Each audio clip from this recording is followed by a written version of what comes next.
আপনি কখনো পাখিদের দেখেছেন? যেভাবে মানুষ তার সন্তানকে জন্ম দেয়, পাখিরাও সন্তানদের জন্ম দেয়। আর যেই তার সন্তান এই সংসারে প্রবেশ করে, সেই পাখি তাকে আগলে রাখে, তার যত্ন করে, ওর জন্য বাসা বানায়, ওর জন্য দূর কোথাও থেকে খাবার নিয়ে আসে, নিজের ঠোঁট দিয়ে ওর মুখে খাবার খাইয়ে দেয়, সবকিছু করে। কিন্তু একটা কাজ পাখি করে, কিন্তু মানুষ কখনোই করে না। যখন পাখি মনে করে যে তার সন্তান বড় হয়ে গেছে, ওকে এবার ওরা শিখতে হবে, নিজেকেই আত্মরক্ষা শিখতে হবে, নিজের খাবার নিজেই খুঁজে আনতে হবে, তো সেই পাখি তার সন্তানকে বাসা থেকে বের করে দেয়। তারপর সেই পাখির সন্তান নিজে উড়তে শেখে, আত্মরক্ষা করতে শেখে এবং আস্তে আস্তে সে আত্মনির্ভর হয়ে ওঠে। কিন্তু মানুষ কি তার সন্তানের সাথে এটাই করে? কখনোই নয়। মানুষ তার সন্তানকে নিজের সাথে বেঁধে রাখে, সব সময় তার লালন পালনের, তার দেখাশোনার ব্যবস্থা করে রাখে, আর এটাই ভাবেন যে আমি হলাম ওর পালনকর্তা, ওর খেয়াল রাখা তো আমার কর্তব্য। কিন্তু না, এই কাজ করতে করতে উনি আস্তে আস্তে নিজেরই সন্তানের শত্রু হয়ে ওঠেন, তার বিকাশের শত্রু হয়ে ওঠেন। তাই যখন সন্তান বড় হবে তখন অবশ্যই ভালোবাসুন, কিন্তু পাখির মতো কঠোর হওয়াও প্রয়োজনীয়, তবেই তার বিকাশ হবে। ওকে নিজের কষ্ট নিজেকেই সহ্য করতে দিন, শিখতে দিন জীবনের অনুভূতি কেমন, তবেই তার বিকাশ হবে। নয়তো সেই সন্তান আজীবন আপনার জন্য বোঝা হয়ে থাকবে, আর আপনি তার বিকাশের পথে আজীবন বাধা হয়ে থাকবেন। আর আমার মনে হয় না আপনি সেটা চাইবেন, তাই তো? আসুন আমার সাথে ভালোবেসে বলুন, রাধা রাধা। লক্ষ্য, পথ আর সাফল্য, এই তিনটেই একে অপরের সাথে জড়িত, কিন্তু অনেকবার মানুষ এদের ঠিকভাবে বুঝতে পারেন না। তারা ভাবেন যে যেরকম লক্ষ্য হবে সেরকমই পথ হবে, সেই মতোই লক্ষ্য কঠিন হলে পথ কঠিন হবে, লক্ষ্য সরল হলে পথও সরল হবে। যদি আপনাকে আসল সত্যের সাথে অবগত করাই, তাহলে দেখবেন সবকিছুই এর উল্টো। লক্ষ্য নিজের পথ বানায় না,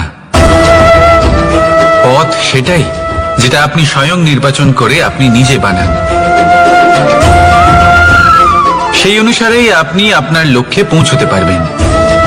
সেই জন্য জীবনে যখনই লক্ষ্যে পৌঁছানোর পথের বিষয়ে আপনি কোনো সিদ্ধান্ত নেবেন, তাহলে তা ভেবে চিন্তে নেবেন, কারণ এই পথ অত্যন্ত গুরুত্বপূর্ণ। পথ যদি শুভ হয়, তাহলে লক্ষ্য আপনা থেকেই শুভ হয়ে যায়। তাহলে আসুন আমার সাথে ভালোবেসে বলুন, রাধা রাধা। এই সংসারে সাফল্য লাভ করার জন্য জ্ঞানের প্রয়োজন হয়, পরিশ্রমের প্রয়োজন হয়, দৃঢ় নিষ্ঠার প্রয়োজন হয়, নিরন্তর চেষ্টা করা প্রয়োজনীয়। কিন্তু আরো কিছু আছে যা অত্যন্ত প্রয়োজনীয় এবং গুরুত্বপূর্ণ। তা হলো ভালো বন্ধু।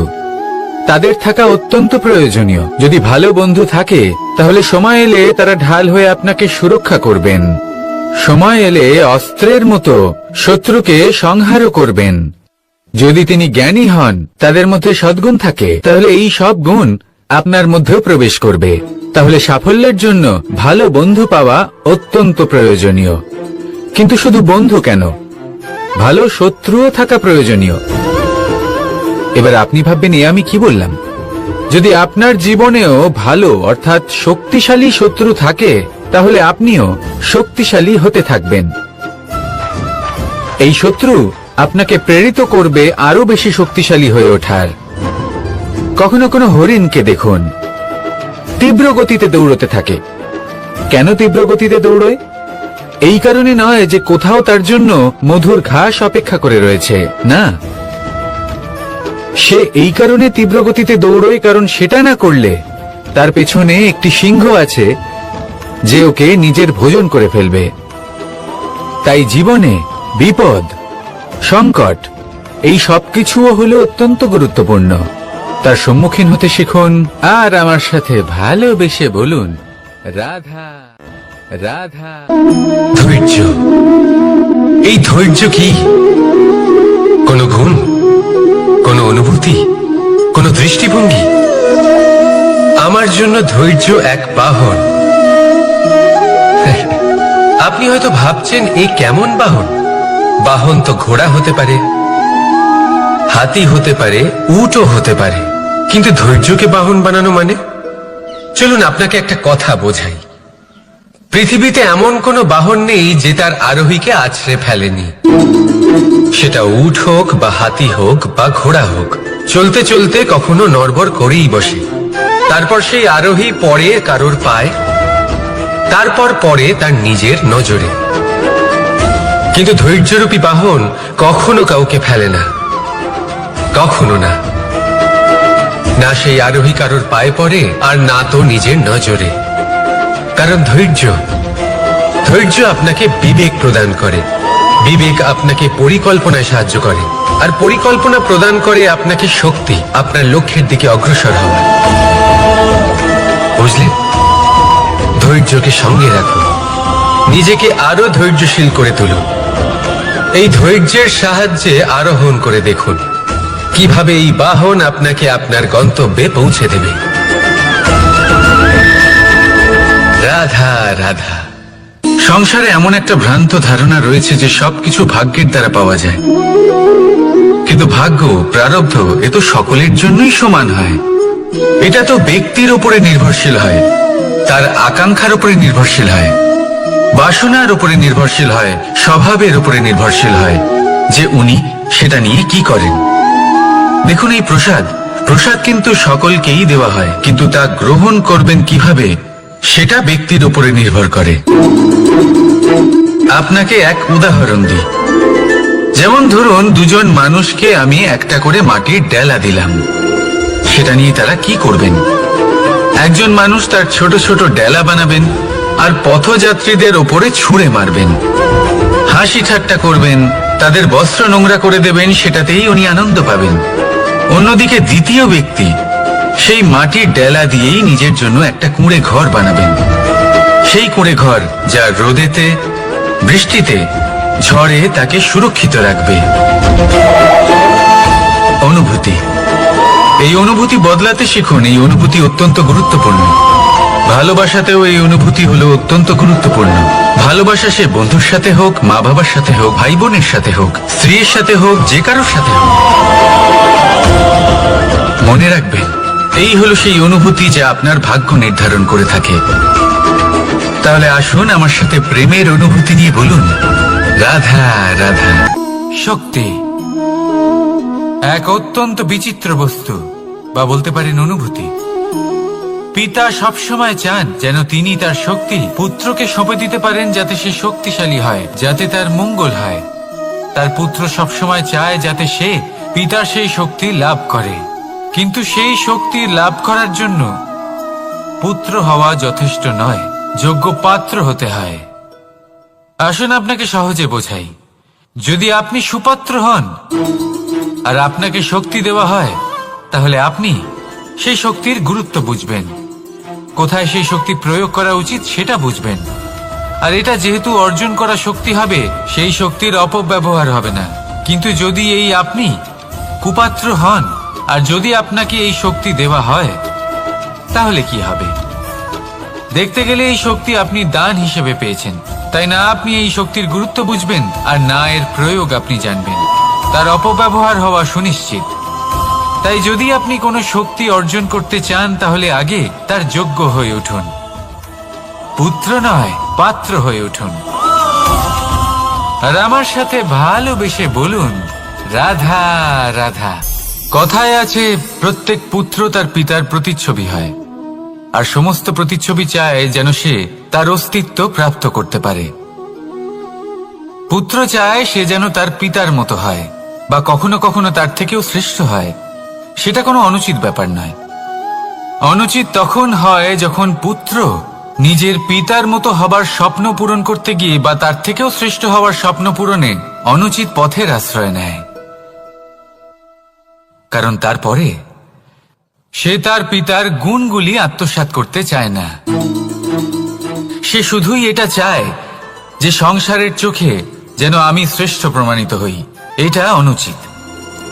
সংসারে এমন অনেক মানুষ আছেন যারা এই কারণে শ্রেষ্ঠ হবার চেষ্টা করেন যাতে তার পরিবারের তার পিতার সম্মান বৃদ্ধি পায়। এমনও মানুষ থাকেন, আর এটাই হলো পার্থক্য উদ্দেশ্যের।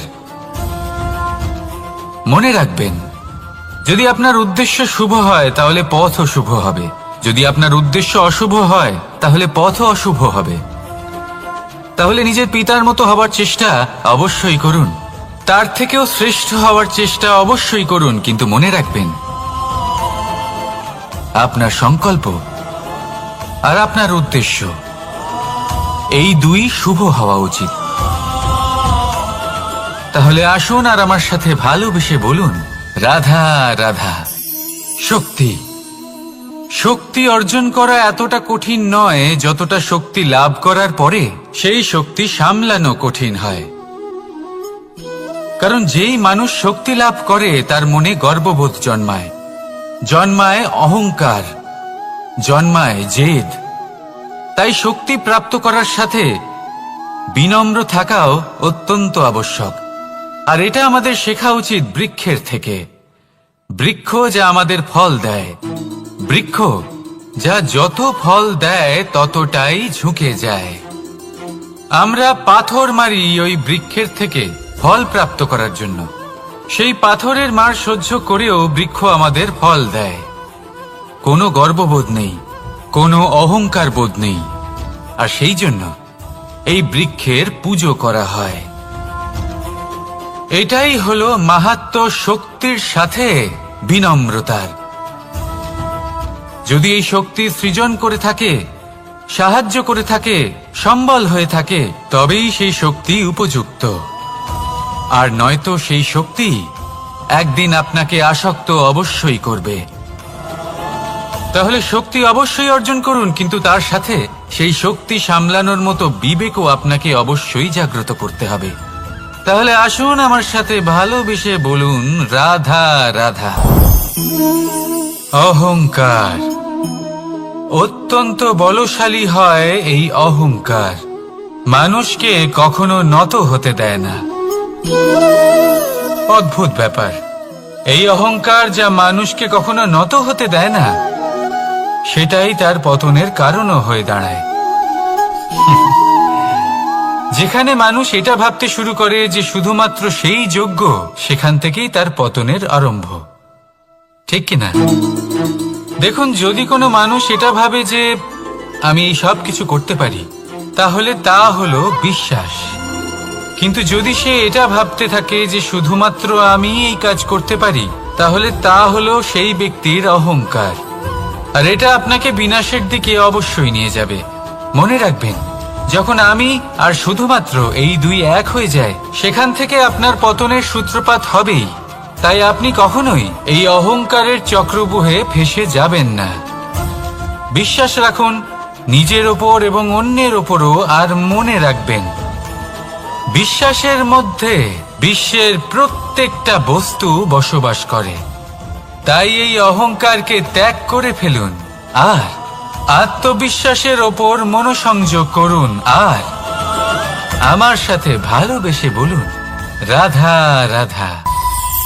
মানুষ নিজের জীবনে ঈশ্বরকে খুব মান্য করে, ওনার জন্য কি না করে। ভিন্ন ভিন্ন নামে তাকে স্মরণ করে, তাকে পুজো করে, তার আরাধনা করে। সে জানে যে ঈশ্বর তাকে শক্তি অবশ্যই দেবেন, তাকে সাহায্য অবশ্যই করবেন।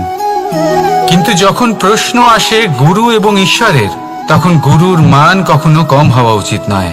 কারণ সত্যি বলতে কি, গুরুই হলেন সেই সিঁড়ি যা বেয়ে আপনি ঈশ্বরের কাছে পৌঁছানোর পথ খুঁজে পাবেন।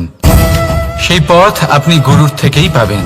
গুরু না থাকলে আপনি কখনো ঈশ্বর লাভ করতেই পারবেন না। আর জীবনে অনেক সময় লক্ষ্যের থেকেও অনেক বেশি গুরুত্বপূর্ণ হলো পথ। তাই এই পথের সম্মান করতে শিখুন, অর্থাৎ গুরুকে সম্মান করতে শিখুন। কারণ গুরুই হলেন পরমেশ্বর। তাহলে আসুন আর আমার সাথে ভালোবেসে বলুন, রাধা রাধা। আপনার জীবনে আপনার প্রকৃত বন্ধু আসলে কে? আপনার সব থেকে শ্রেষ্ঠ মিত্র আসলে কে? তিনি যিনি সময় এলে পরে আপনাকে সাহায্য করেন, নাকি তিনি যিনি সময় এলে পরে আপনাকে অর্থ দেন। দেখুন, আমরা হলাম মানুষ, আমাদের জীবনে লেনদেন চলতেই থাকে। এটা আমাদের জীবনের অভিন্ন অংশ। কিন্তু অনেক সময় এমন হয় যে আমরা তাকেই নিজের প্রকৃত বন্ধু বলে মনে করি, যিনি আমাদের একটা বহুমূল্য উপহার দেন, ঠিক কিনা? এবার আপনার জীবনে সেই বহুমূল্য উপহার কোনটা, ওই অমূল্য মিত্র আসলে কে, সেই সিদ্ধান্ত হলো আপনার। কিন্তু যদি আপনি আমাকে জিজ্ঞেস করেন, তাহলে আমার মতে স্বর্ণ, হিরে, মুক্ত, ধন এগুলো বহুমূল্য নয়। বহুমূল্য হলো সঙ্গ, যখন আপনি একা হয়ে যাবেন, সময়, যখন আপনার তাকে প্রয়োজন হবে, সমর্পণ, যখন আপনার বিশ্বাসের প্রয়োজন পড়বে। যে মানুষ আপনার প্রতি এই 3 গুণ প্রদর্শন করেন, যিনি আপনার কঠিন সময়ে আপনাকে অবশ্যই সঙ্গ দেবেন, যখন আপনার প্রয়োজন পড়বে আপনাকে অবশ্যই সময় দেবেন, আপনার প্রতি সম্পূর্ণ সমর্পিত থাকবেন, সেই হলো আপনার আসল মিত্র, সেই হলো আপনার প্রকৃত বন্ধু। কারণ সত্যি বললে, বন্ধুত্বের অর্থই হলো নিজেকে সম্পূর্ণরূপে কারোর কাছে সমর্পণ করে দেওয়া। তাই আপনার সেই বন্ধুর জন্য নিজের প্রাণ উজাড় করে দিন, আর ভালোবেসে বলুন, রাধা রাধা। সংকট, সমস্যা, বিপদ এগুলো তো সকলের জীবনেই আসে।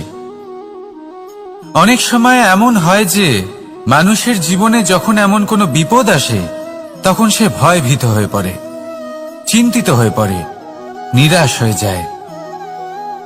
কিন্তু আমি আপনাকে একটা সত্যি কথা বলি, যে আমাদের ব্যক্তিত্বের বিকাশের জন্য, আমাদের নিজেদের লক্ষ্যে পৌঁছে দেবার জন্য এই সংকট, এই সমস্যা এগুলো অত্যন্ত গুরুত্বপূর্ণ।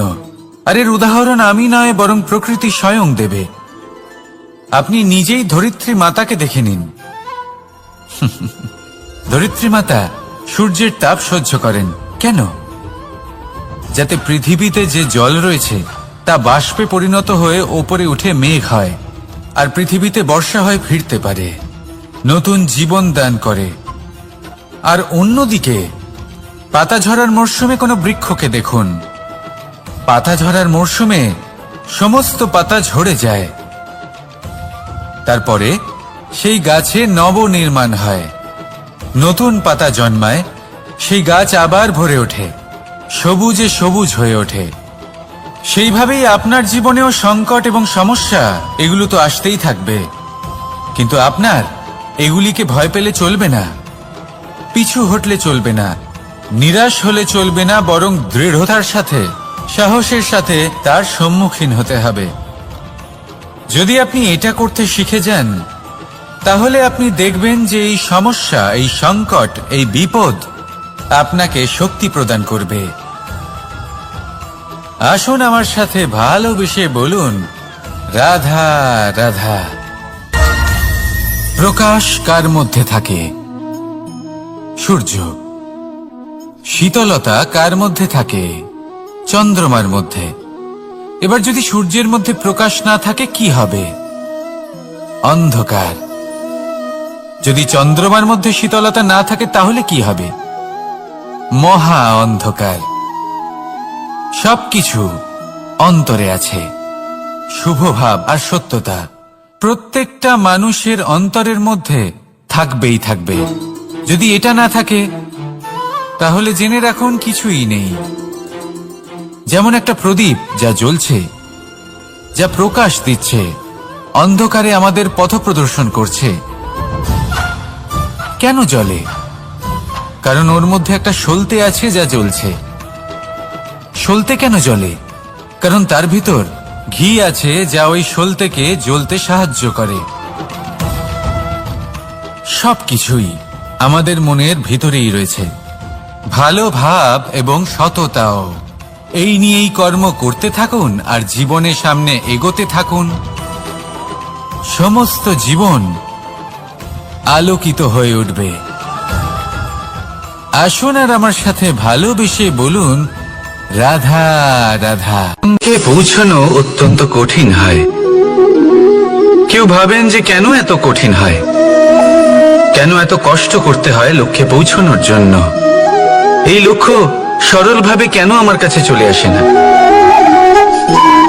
চলুন আপনাকে একটা কথা বলি, যদি আপনার লক্ষ্য কঠিন না হয় তাহলে তাকে পাওয়া আপনার পক্ষে অসম্ভব হয়ে উঠবে।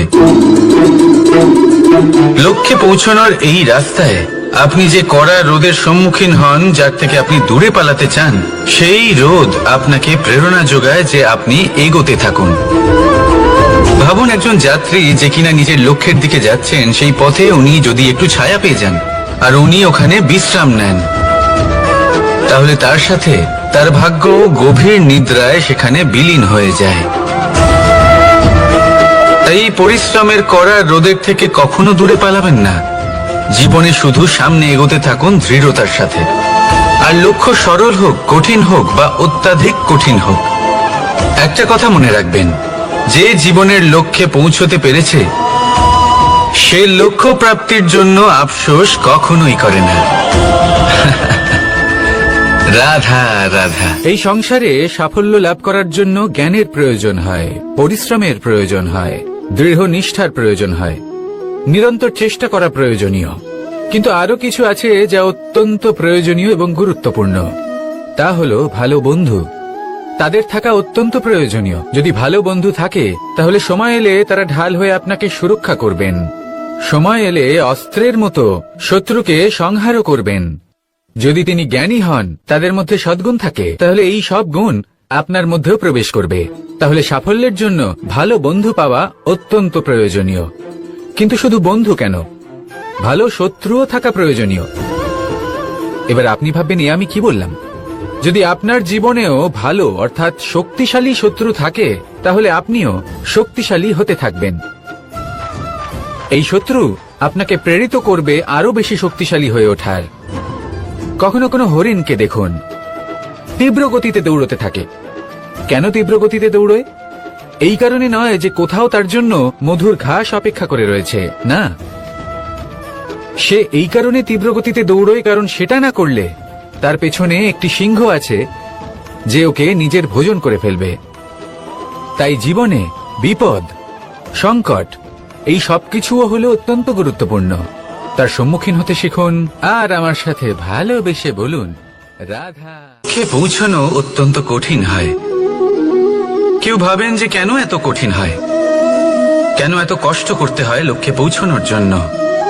এই লক্ষ্য সরলভাবে কেন আমার কাছে চলে আসে না? চলুন আপনাকে একটা কথা বলি, যদি আপনার লক্ষ্য কঠিন না হয় তাহলে তাকে পাওয়া আপনার পক্ষে অসম্ভব হয়ে উঠবে। লক্ষ্যে পৌঁছানোর এই রাস্তায় আপনি যে কড়া রোদের সম্মুখীন হন, যার থেকে আপনি দূরে পালাতে চান, সেই রোদ আপনাকে প্রেরণা যোগায় যে আপনি এগোতে থাকুন। ভাবুন একজন যাত্রী যে কিনা নিজের লক্ষ্যের দিকে যাচ্ছেন, সেই পথে উনি যদি একটু ছায়া পেয়ে যান আর উনি ওখানে বিশ্রাম নেন, তাহলে তার সাথে তার ভাগ্য গভীর নিদ্রায় সেখানে বিলীন হয়ে যায়। তাই পরিশ্রমের করা রোদের থেকে কখনো দূরে পালাবেন না। জীবনে শুধু সামনে এগোতে থাকুন দৃঢ়তার সাথে।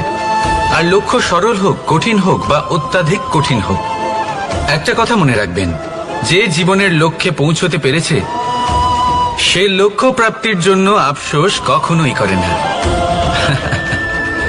রাধা রাধা। ধৈর্য। এই ধৈর্য কি কোনো গুণ, কোনো অনুভূতি, কোনো দৃষ্টিভঙ্গি?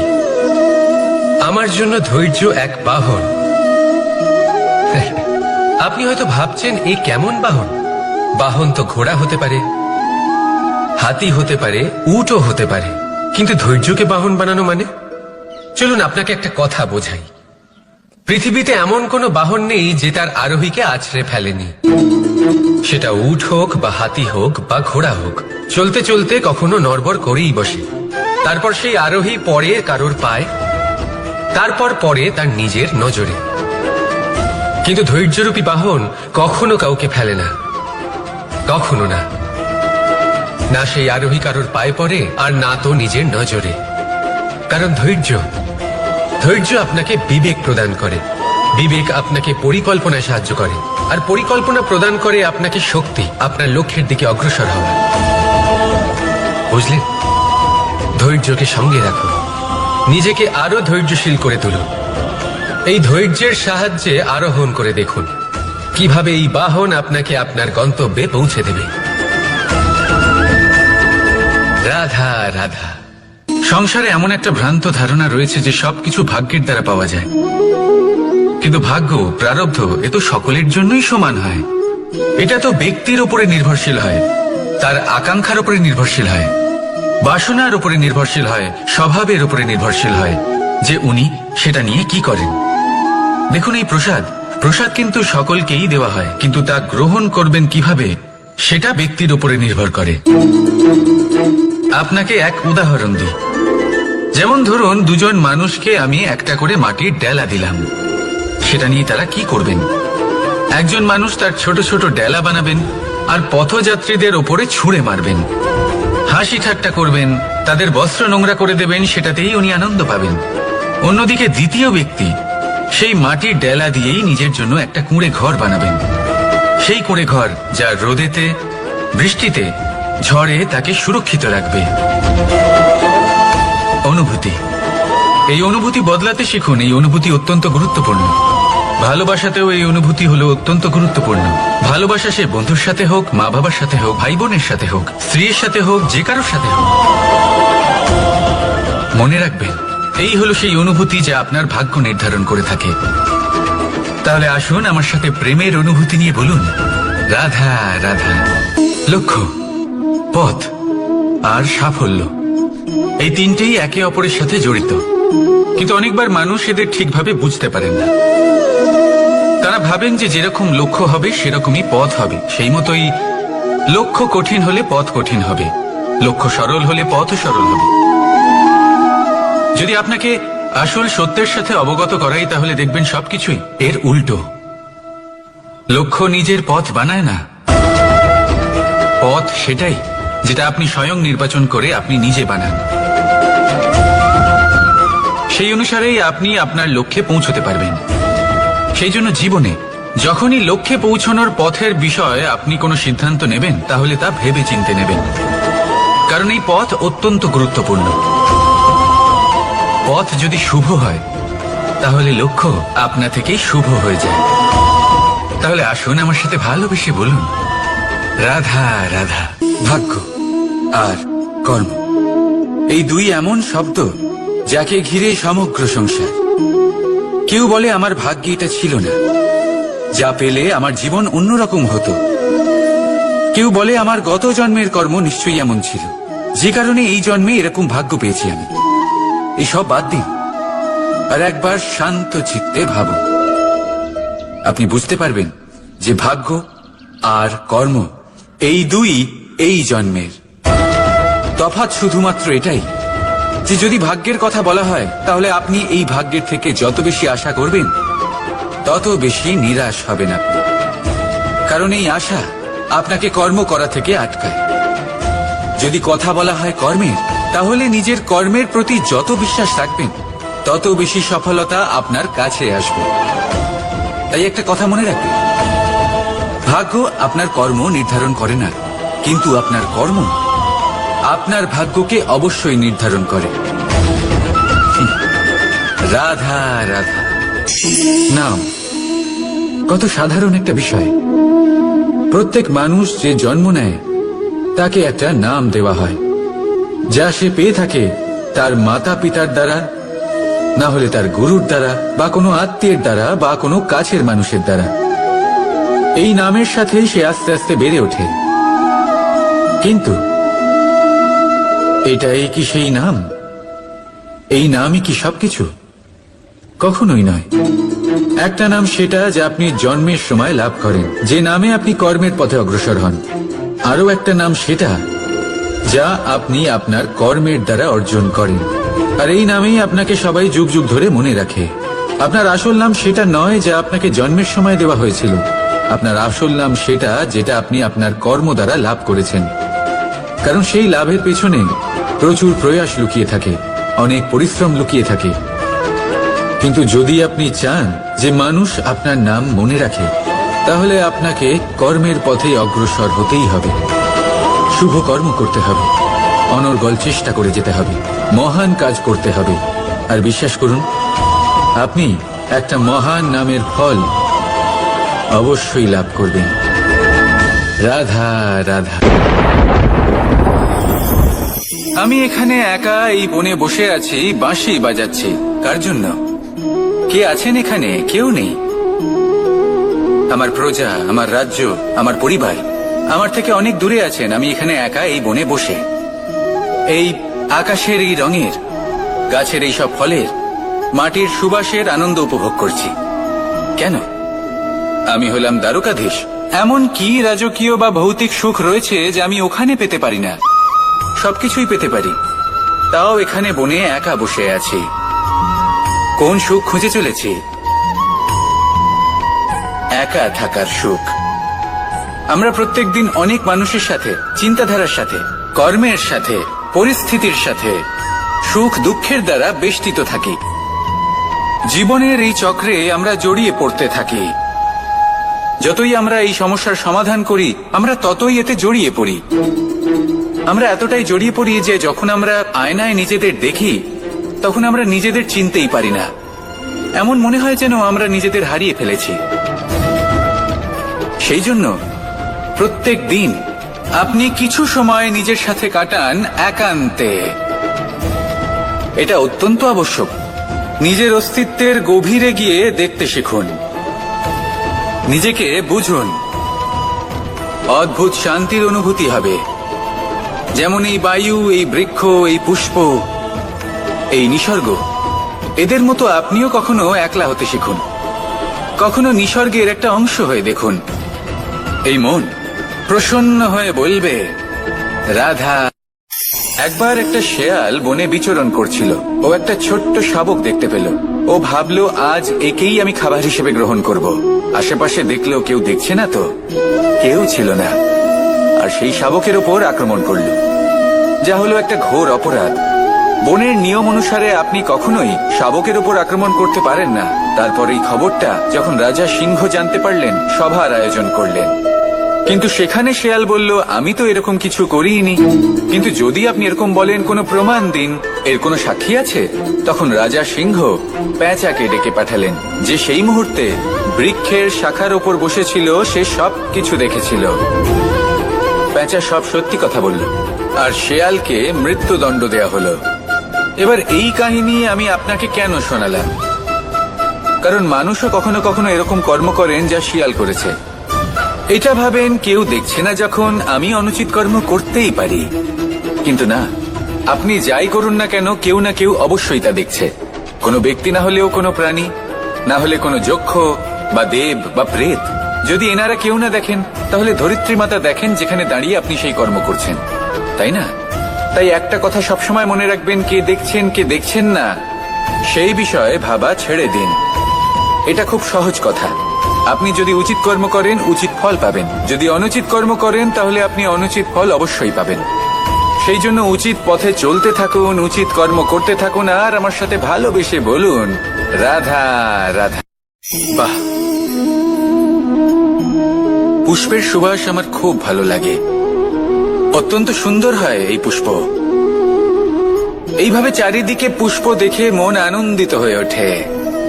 এবার আপনারা ভেবে দেখুন, আমার চারিদিকে পুষ্প নয়, আগুন আছে। তাহলে কি হবে? আমার শরীর কি জ্বলে যাবে না? অবশ্যই জ্বলবে। শরীরকে কি আগুনের তাপ সহ্য করতে হবে না? অবশ্যই সহ্য করতে হবে। এটাই হলো প্রকৃতির নিয়ম। এই নিয়ম কিন্তু আমরা সবাই জানি, কিন্তু আমাদের মধ্যে বেশিরভাগ মানুষ এই বিভ্রান্তি নিয়ে বাঁচি যে এই যে প্রকৃতির নিয়ম, তা আমার ওপর প্রযোজ্য নয়। তা কিন্তু নয়। আমাদের চতুর্দিকে এই যে নিসর্গ রয়েছে, আমরা তার কতটা ক্ষতি করি সেটা একবার ভেবে দেখুন। আমরা বনাঞ্চল জ্বালিয়ে দিই, বায়ু দূষিত করি, জল দূষিত করি, প্রাণীদের হত্যা আমরা করি। কেন? এই নিসর্গ আমরা নষ্ট করি, যদিও আমরা জানি যে আমরাও হলাম এই নিসর্গেরই অংশ। এবার দেখুন, শরীরের কোনো অংশে যদি আগুন ধরান, আস্তে আস্তে সমস্ত শরীরও জ্বলে যাবে। সেইভাবেই নিসর্গ যদি নষ্ট হয়ে যায়, তাহলে মনুষ্য জাতিও নষ্ট হয়ে যাবে। তাই এই যে নিসর্গ আপনি দেখছেন, এই পুষ্প, এই বৃক্ষ, বায়ু, জল, এদের সকলকে রক্ষা করুন, নষ্ট নয়। মনে রাখবেন, যদি নিসর্গ থাকে মানুষ থাকবে, যদি নিসর্গ থাকে তাহলেই জীবন থাকবে। আসুন আমার সাথে ভালোবেসে বলুন, রাধা রাধা। কারই না পছন্দ বলুন তো? অত্যন্ত সুস্বাদু হয় এই মধু, মিষ্টি খেতে হয় এবং তা শক্তিও প্রদান করে, এবং প্রত্যেকটি মিষ্টি পদার্থের মতোই এতেও খুব তাড়াতাড়ি পিঁপড়ে ধরে যায়। অন্যদিকে যদি নুনকে দেখি, তাহলে বছরের পর বছর রাখলেও এতে পিঁপড়ে ধরে না। এবার যদি কথা বলি বন্ধুত্বের, তাহলে বন্ধুত্ব নুনের মতো হওয়া উচিত, মধুর মতো নয়। যারা সামনে এলে শুধুমাত্র মধুর মধুর কথা বলবে, পরে এতে পিঁপড়ে ধরে যাবে, এটা নুনের মতো হওয়া উচিত। প্রকৃত বন্ধু হলো সে যে সময় এলে পরে আপনার সামনে আপনার প্রকৃত সত্য তুলে ধরবে, তা সে যতই কঠিন হোক না কেন। আপনার দোষ, আপনার অপগুণ, আপনার খামতি আপনাকে বলতে পারবে, যাতে আপনি সেগুলো শুনে মেনে নিয়ে তারপর নিজেকে শুধরোতে পারেন। এটাই হলো প্রকৃত বন্ধুত্ব। কখনো নিজের জীবনের আশেপাশে মন দিয়ে দেখবেন, অনেক সময় এমন মানুষ থাকেন, অনেক বন্ধু থাকেন, যাদের দেখে আমাদের মনে হয় যে এনারা খুব কঠোর, এনাদের কথা খুব কটু। কিন্তু বেশিরভাগ এমন মানুষের মনটা যদি বুঝতে পারেন, তাহলে দেখবেন তাতে কোনো মালিন্য নেই, এনাদের মন অত্যন্ত পবিত্র হয়। যদি আপনার জীবনেও এমন কোনো ব্যক্তি থেকে থাকে, এমন বন্ধু থাকে, তাহলে তাদের আগলে রাখুন আর আমার সাথে ভালোবেসে বলুন, রাধা রাধা। যতক্ষণ আমরা এই সংসারে জীবিত, ততক্ষণ আমাদের সাথে সবকিছু থাকে, আমাদের ধন, সুখ স্বাচ্ছন্দ্য, আমাদের মিত্রগণ, আমাদের পরিবার, এই সমাজ, এই সবকিছু আমাদের সাথে থাকে। যেদিন আমরা এই সংসারকে ত্যাগ করব, এদের মধ্যে কেউ আমাদের সাথে যাবে না, না ধন, না স্বাচ্ছন্দ্য, না সম্পত্তি। এই সকল মানুষ, এই সমাজ, এরা শুধুমাত্রই শ্মশান পর্যন্ত আমাদের সাথে থাকতে পারবেন। তারপরে যদি আমাদের সাথে কিছু যেতে পারে, তাহলে তা শুধুই আমাদের ধর্ম। আর এই সংসারে আমরা নিজেদের যে সুনাম রেখে যাই, সেটা সম্ভব শুধুমাত্র কর্মের দ্বারা। সেই জন্য সংসারে যতদিন পর্যন্ত জীবিত আছেন, যদি কিছু অর্জন করতে চান, তাহলে ধর্ম অর্জন করুন, ধর্মের বিষয়ে স্পষ্টতা অর্জন করুন এবং কর্ম অর্জন করুন। এটাই হবে আপনার অতীত এবং এটাই হবে আপনার ভবিষ্যৎ, এবং এটাই সকলকে প্রেরণা প্রদান করবে। আসুন আমার সাথে ভালোবেসে বলুন, রাধা রাধা। কোনো যাত্রায় যাব বলে মনে করি, তখনই আমরা প্রস্তুত থাকি আসন্ন বিপদের জন্য বা সংকটের জন্য। যেমন যদি আমাদের মনে হয় যে আজকের পরিবেশ খুব ঠান্ডা হবে, তাহলে আমরা গরম বস্ত্র ধারণ করি বা সেটাকে সাথে নিয়ে যাই। যদি মনে হয় যে বৃষ্টি হতে পারে বা বৃষ্টি হয়ে চলেছে, আমরা দেখছি, তাহলে আমরা একটা ছাতা সাথে নিয়ে নিই। আমরা প্রস্তুত থাকতে চাই এবং এটাই উচিত, এবং সেই কারণেই আমরা যাত্রায় সাফল্য লাভ করি। কিন্তু যদি আমরা কথা বলি জীবনযাত্রা নিয়ে, যা কিনা সব থেকে বেশি গুরুত্বপূর্ণ, তাহলে তার জন্য আমরা পূর্ণরূপে প্রস্তুত থাকি না। আশেপাশের মানুষ, এই সমাজ, আমাদের সাথী, আমাদের মিত্ররা যে কোনো মুহূর্তে বদলে যেতে পারেন। সেই জন্য আমরা নিজেদেরকে কখনো সাবধান করি না, কখনোই নিজেদের প্রস্তুত করি না। আমাদের এটা কখনোই মনে হয় না যে এরকম হতে পারে, আর সেই কারণেই শেষে গিয়ে আমরা অত্যন্ত দুঃখ পাই। একটা অমূল্য শিক্ষা আছে যেটা আমাদের লাভ করা উচিত, সতর্ক থাকা উচিত। এই জীবনযাত্রার জন্য শুধুমাত্র এই পরিবেশের বিষয়ে তথ্য সংগ্রহ করা বা তাকে অনুমান করা, এটুকু হলেই চলবে না। আমাদের আশেপাশের মানুষজনকে দেখতে হবে, তাদের স্বভাব, পরিস্থিতির ওপর নজর রাখতে হবে। যখন তারা রং পাল্টাচ্ছেন, নজর রাখতে হবে, তা অত্যন্ত আবশ্যক। পরিবর্তন আপনার জীবনে অবশ্যম্ভাবী, সঠিকভাবে তার সম্মুখীন হন। আসুন আমার সাথে ভালোবেসে বলুন, রাধা। এই সংসারের সব থেকে বড় সুখ কি? কেউ বলবেন নিজের লক্ষ্য প্রাপ্ত করা, কেউ বলবেন ধন উপার্জন করা, কেউ বলবেন নিদ্রাই সব থেকে বড় সুখ, কেউ বলবেন রাজ্য লাভ করা, আবার কেউ বলবেন মাতার হাত থেকে খাবার খাওয়া, আদি ইত্যাদি। কিন্তু যদি সত্যি কথা বলি, এই সংসারের সব থেকে বড় সুখ হলো সেবা করা। কখনো কাউকে সেবা করে দেখুন, এই সেবা দ্বারা অন্য কোনো মানুষের আশীর্বাদ লাভ করাতেই সুখ রয়েছে। আপনার সেবা ভাব দ্বারা যখন কোনো মানুষ নিজের অন্তরাত্মা থেকে আপনাকে আশীর্বাদ করে, তার থেকে বড় সুখ আর কিছুই নেই। কারণ প্রত্যেক মানুষের মধ্যে ঈশ্বর বাস করেন, নরের সেবাই হলো নারায়ণের সেবা। নিষ্কাম সেবা করাই হলো সব থেকে বড় সুখ। তাই নিজের অন্তরে সেবার এই ভাব জাগ্রত করুন। যে সুখের কথা আমি বলছি সেই সুখ অনুভব করেই দেখুন। এই মানুষ জীবনে সবসময় শিখরে পৌঁছতে চায়, অনেক উঁচুতে উঠতে চায়, আর তার জন্য তারা কি না করে, পরিকল্পনা করে, ষড়যন্ত্র করে, প্রার্থনা করতে থাকে, আবার কারোর কাছে সাহায্যও চায়। কিন্তু এত কিছু করা সত্ত্বেও অনেক সময় মানুষ শিখরে পৌঁছতে পারে না। যদি পৌঁছেও যায় তাও খুব তাড়াতাড়ি নিচে নেমে আসে। এর কারণ কি? একটা উদাহরণ দিয়ে বোঝানো যাক। এই হলো ময়ূর পেখম, আর এই হলো পাথর। যদি এই পেখমকে হাওয়ায় ছুঁড়ে দিই তবে ও উড়তে থাকে, কিন্তু এই পাথর অতি শীঘ্রই মাটিতে নেমে আসে। এর কারণ কি? ভার। এই পাথর হলো ভারী, আর এই শিক্ষাই আমাদের গ্রহণ করতে হবে। ঠিক এইভাবেই যদি আমাদের মন দ্বন্দ্ব আর অহংকার দ্বারা পরিপূর্ণ হয়ে থাকে তাহলে তা কখনোই শিখরে পৌঁছবে না। পৌঁছে গেলেও খুব শীঘ্রই মাটিতে নেমে আসবে। তাই এই মনকে হালকা করতে শিখুন, অহংকারকে, এই হিংসাকে ত্যাগ করুন। তারপর উঁচুতে উড়ে তো দেখুন কত উঁচুতে উড়তে পারবেন আপনি। আসুন আমার সাথে ভালোবেসে বলুন, রাধা রাধা।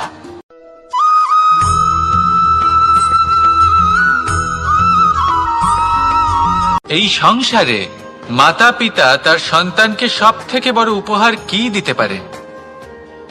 বৈভব, সুযোগ সুবিধা, বাড়ি, নাকি আশেপাশের পরিবেশ? এই সংসারে মাতা পিতা তার সন্তানকে সব থেকে বড় উপহার শিক্ষা দিতে পারেন, কিন্তু তার জন্য সময়ের প্রয়োজন হয়। এবার এই সময় অত্যন্ত অদ্ভুত।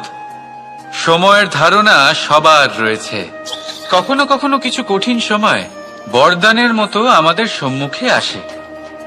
এরকম কোন সমস্যার কথা যদি আমি বলি, যেমন যুদ্ধ, মহামারী, মহা অসুখ, এরকম সময় আমাদের কাছে যথেষ্ট সময় থাকে। এই সময় আমরা চিন্তা করি, ভয়ভীত হই, কে জানে কত সম্পত্তির ক্ষয়ক্ষতি হবে। এবার এই সময় কিভাবে কাটিয়ে ওঠা যায়? অশুভ চিন্তা তার মনের মধ্যে বাসা বাঁধে। সে বুঝতে পারে না সে কি করবে। আমি বলবো, চিন্তা ত্যাগ করুন, এই ভয়কে ত্যাগ করুন। আর মনে রাখুন একটা গুরুত্বপূর্ণ কথা, যে ঈশ্বর আপনাকে বরদান দিয়েছেন যাতে আপনি নিজের কর্তব্য পূর্ণ করতে পারেন। কর্তব্য, নিজের পরিবারকে সময় দেওয়া, নিজের সন্তানকে শিক্ষা দেওয়া।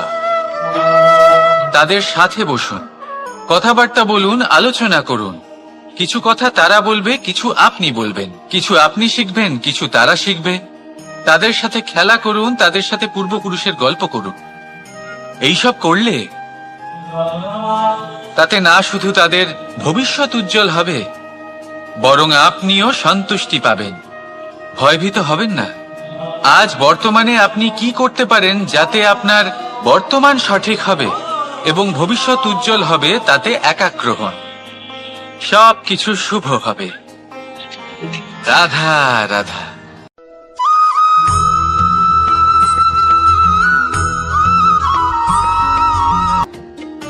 মানুষ এক অত্যন্ত বিচিত্র প্রাণী।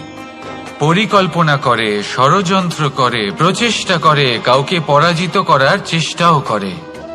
সাপকে একটা দড়ি মনে করে হাতে চেপে ধরার চেষ্টা করে, কিন্তু একটা কথা বুঝতেই পারে না, সময়ের এই সাপ, এটা হাতে চেপে ধরাই যায় না। আর আপনি যা করবেন তা আবার ফিরে আসবে আপনারই সামনে। দেখুন, এতে কিছুই যায় আসে না যে আপনি কুম্ভকারের পুত্র নাকি কৃষ্ণের পুত্র। যদি আপনি অনুচিত কর্ম করেন তাহলে আপনার সাথেও অনুচিতই হবে। অশুভ কর্ম করলে আপনার সাথেও অশুভই হবে। কুরু বংশ অত্যন্ত মহান বংশ ছিল। এই কুরু বংশ কি হলো তার সাথে? একটা গোটা বংশ বয়ে গেল, কারণ ওনাদের উদ্দেশ্য অশুভ ছিল। অন্যদিকে 5 জন বনবাসী পাণ্ডব মহাভারত বিজয়ী হলেন, কারণ তাদের উদ্দেশ্য শুভ ছিল। তাই মনে রাখবেন, শুভ অগ্নি প্রজ্বলিত করবেন, শুভ তাপ সঞ্চার হবে। অশুভ অগ্নি প্রজ্বলিত করবেন, নরকেই জ্বলতে হবে। তাহলে আসুন আর আমার সাথে ভালোবেসে বলুন, রাধা রাধা।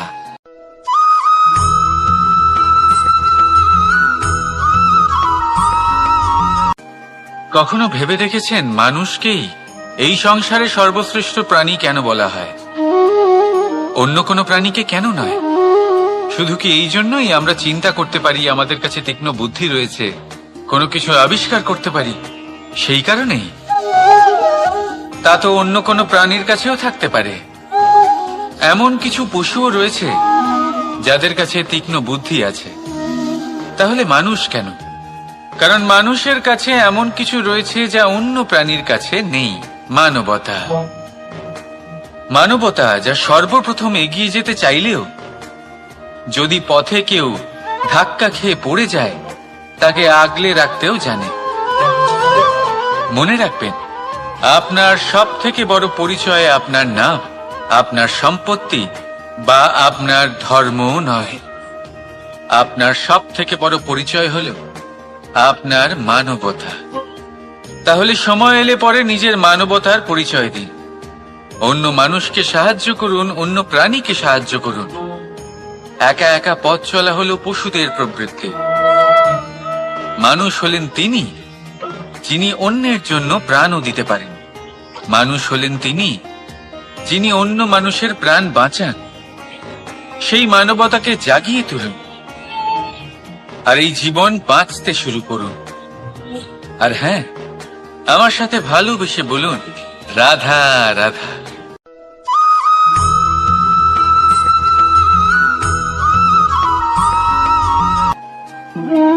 মানুষ জীবনে সবসময় সুখ পেতে চান, কিন্তু এই সুখ, এটা আসলে কি? এই সুখের আসল রূপ কি? আমি বলি, সুখের আসলে 2টি রূপ হয়, বাহ্যিক সুখ, আত্মিক সুখ। আর এটা ঠিক তেমনই হয় যেরকম আমাদের শরীরের সাথে জড়িত ছায়া আর আমাদের শরীরের মধ্যে বসবাসকারী আত্মার। যদি ছায়ার কথা ভেবে দেখেন তাহলে বুঝতে পারবেন, আমাদের শোবার সময় ভোরবেলা এই ছায়া অনেক বড় হয়ে যায়। যখন এই সূর্য মাথার উপরে চলে আসে, তার তাপ বেড়ে যায়, তখন এই ছায়া ছোট হয়ে যায়। আর যেই অন্ধকার নেমে আসে, এই ছায়া আপনার সঙ্গ ত্যাগ করে। এরকমই হয় বাহ্যিক সুখ। আর এবার কথা বলি আমাদের শরীরের মধ্যে বসবাসকারী এই আত্মা। এই আত্মা কখনো আমাদের সঙ্গ ত্যাগ করে না, সব সময় আমাদের সাথে জড়িয়ে থাকে। এরকমই হয় আত্মিক সুখ, যা সব সময় আমাদের সাথে থাকে। আত্মিক সুখ কারোর সেবা করে, আত্মিক সুখ কাউকে সাহায্য করে, আত্মিক সুখ প্রেম বোধের, যা কখনো আমাদের সঙ্গ ত্যাগ করে না। সেখানে বাহ্যিক সুখ, যতক্ষণ আপনি সম্পন্ন কিছু মানুষ এবং সুবিধার সাথে আছে, এই বাহ্যিক সুখ আপনার সাথে থাকবে। সম্পন্নতা চলে গেলে, মানুষজন চলে গেলে, সুখ সুবিধা চলে গেলে, বাহ্যিক সুখও চলে যায়। তাহলে এই আত্মিক সুখ খুঁজে নিন এবং সেই সুখের সাথেই বলুন, রাধা রাধা।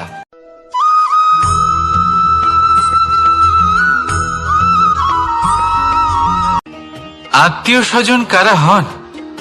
তারাই যারা সুখে দুঃখে পাশে থাকেন, তারা যারা বিপদের সময় আপনার পাশে এসে দাঁড়ান। এবার দেখুন, একটা প্রশ্ন করব আপনাদের, সব থেকে ঘনিষ্ঠ, আবশ্যক এবং গুরুত্বপূর্ণ আত্মীয় কারা, বিশেষ করে বিপদের সময়? কেউ বলবেন মাতা, কেউ বলবেন পিতা, কেউ বলবেন ভাই বোন, ইত্যাদি ইত্যাদি। এবার ভাবুন, আপনি বড় হয়ে গেছেন, আপনি বাড়ি থেকে দূরে চলে গেছেন। পেট ভরানোর জন্য আপনাকে প্রত্যেকদিন চেষ্টা করতে হয়। এমন সময় যদি আপনার জীবনে বিপদ এসে পড়ে, তাহলে কখন আপনার খবর ওনাদের কাছে পৌঁছবে, কতক্ষণে ওনারা সাহায্য করতে আসতে পারবেন?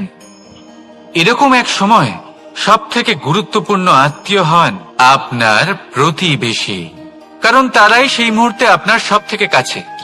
আপনি কখনো পরীক্ষা করে দেখবেন, আপনার তার সাথে লক্ষ্য মতভেদ থাকলেও প্রতিবেশীকে কষ্টের মধ্যে দেখে সবার আগে সাহায্য করতে তারাই এগিয়ে আসেন। তাই প্রতিবেশীর সাথে সম্পর্ক ভালো রাখুন, শুধুমাত্র স্বার্থের জন্য নয়। এটা হলো শান্তিরও আধার। যদি এই সম্পর্ক ভালো থাকে তাহলে না কথায় কথায় বিবাদ হবে, না মতান্তর। আর এই সুখী সম্পর্কের ছায়ায় মন প্রসন্ন হয়ে বলবে, রাধা রাধা।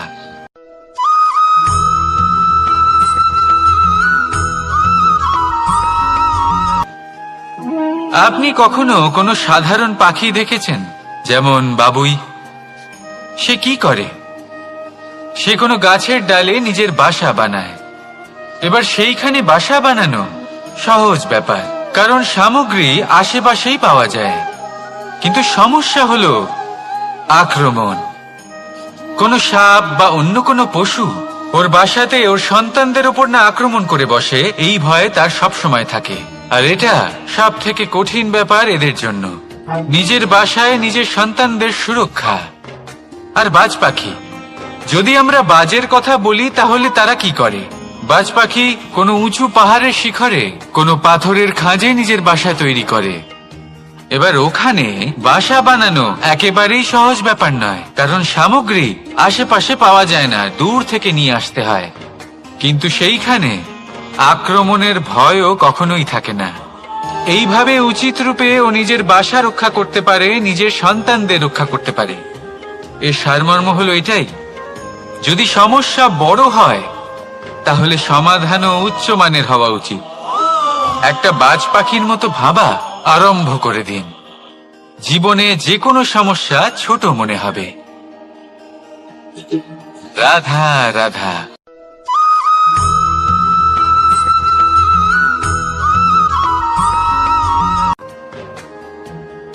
ভাগ করে নেওয়া বা বন্টন করা প্রত্যেক মানুষের জীবনে অবশ্যই হয়ে থাকে, আর অনেক সময় এটা জীবনে অতি আবশ্যক হয়ে পড়ে। কিন্তু ভাগ করার মনোকামনা তার থেকেও বেশি গুরুত্বপূর্ণ হলো যে কোন ঘটনার আধারে এই বাটোয়ারা হলো। অনেক সময় এই বাটোয়ারা হলো শান্তির প্রতীক, আবার অনেক সময় এই বাটোয়ারা বিপ্লব ঘটাতে পারে, এমন এক বিপ্লব যা মহাযুদ্ধ ঘটিয়ে দিতে পারে। দেখুন, বাটোয়ারা সম্পত্তির হোক বা হোক ভিক্ষার, শিক্ষা কিন্তু একটাই। জীবনে অনেক সময় বাটোয়ারা দরকার হতে পারে, কিন্তু যতদূর সম্ভব তা এড়িয়ে চলুন, একসাথে মিলে এগিয়ে চলুন।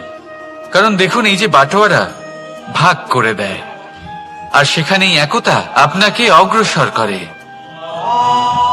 তাহলে আপনিও এটাই করুন, একসাথে মিলে সামনে এগোন, আর আমার সাথে ভালোবেসে বলুন, রাধা রাধা।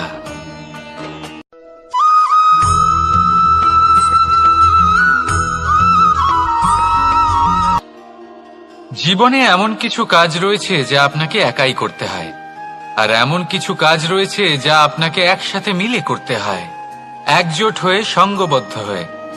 এবার সঙ্গবদ্ধ বলতে কি বোঝাতে চাইছি? আমি তাদের কথা বলছি না যারা বাস্তবিকভাবে একে অপরের সাথে কাজ করেন।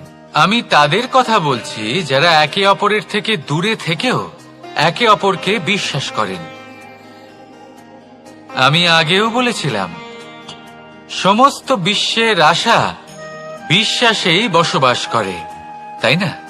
তাই যেখানে সমস্ত বিশ্ব আছে, সমস্ত সংসার আছে, সেইখানেই বিশ্বাস রয়েছে।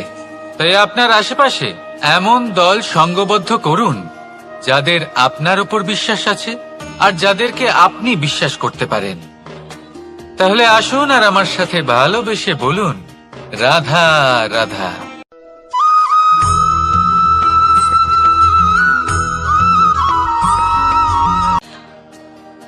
যখন একজন ভক্ত এবং তার ভগবান এক আকার ধারণ করেন, যখন একজন ভক্ত নিজের ভগবানের প্রতি, নিজের জীবনের লক্ষ্যের প্রতি সম্পূর্ণরূপে সমর্পিত হয়ে যান, তখন জন্মগ্রহণ করে ভক্তি। আর তখন সংসারের সমস্ত আশা তিনি ত্যাগ করতে পারেন। সমস্ত আশা শেষ হতে পারে, কিন্তু মানুষের সঙ্গ ভক্তি কখনো ত্যাগ করে না। যখন ভক্ত ও ভগবান এক আকার ধারণ করেন, এক হয়ে যান, তখন রথী এবং সারথীর মধ্যে কোনো পার্থক্য থাকে না। তারাও এক হয়ে যান। একটাই ব্যক্তিত্ব, একটাই অস্তিত্ব। আর সেই জন্যই কখনো কখনো রথীর আদেশ ছাড়াই সারথী রথ চালিয়ে দেন, আবার কখনো সারথীর পরামর্শ ছাড়াই রথী আক্রমণ করে ফেলেন। এ তো শুধুমাত্র আরো একটা গুণ সেই সারথীর মধ্যে, যিনি ধর্ম স্থাপনার মহান কাজে আমার সারথী হতে চলেছেন। তাহলে আসুন আমার সাথে ভালোবেসে বলুন, রাধা রাধা।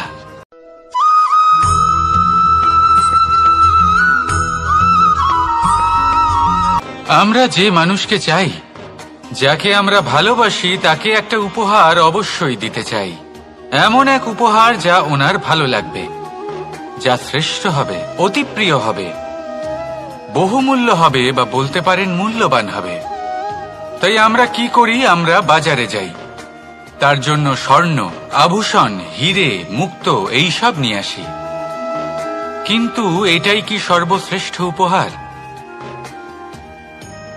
কখনোই না। সর্বশ্রেষ্ঠ উপহার হলো স্বাধীনতা, তাকে নিজের মনের মতো বাঁচার স্বাধীনতা।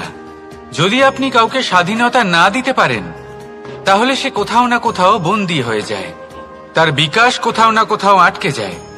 কিন্তু যদি আপনি কাউকে স্বাধীনতা দিতে পারেন, তাহলে আপনি দেখবেন ও সমস্ত সংসারকে, এই জীবনকে নিজের দৃষ্টিভঙ্গি দিয়ে দেখবে, বুঝবে যে কোনটা হলো উচিত আর কোনটা হলো অনুচিত।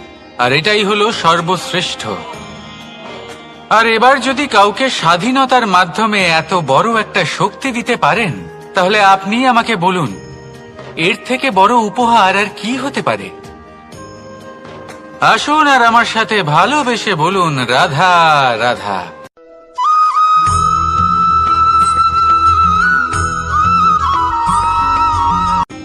কর্ম, ধর্ম, জ্ঞান, এই তিন স্তরে অনেক মানুষ পৌঁছতে পারেন।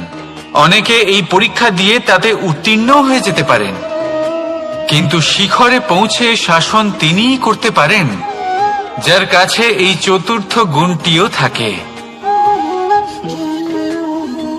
সমর্পণ। অত্যন্ত গুরুত্বপূর্ণ একটা গুণ এটা। এই সমর্পণ আসলে অত্যন্ত গুরুত্বপূর্ণ।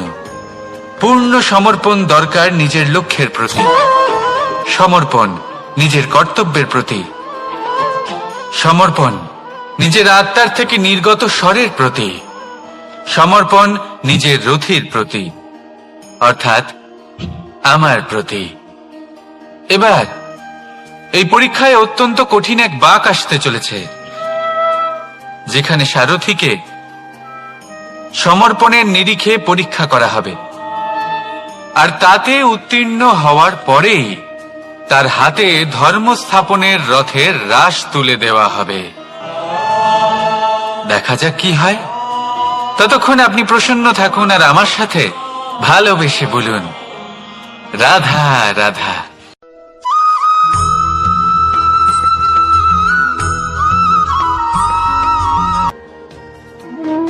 কর্ম, ধর্ম আর কর্তব্য, এই তিনটি একে অপরের সাথে জড়িত। আর অনেক সময় এই তিনটি পালন করতে করতে আমাদের সেই ব্যক্তির সামনে গিয়ে দাঁড়াতে হয়, তার বিরুদ্ধেই যেতে হয়, যাকে আমরা সব থেকে বেশি ভালোবাসি।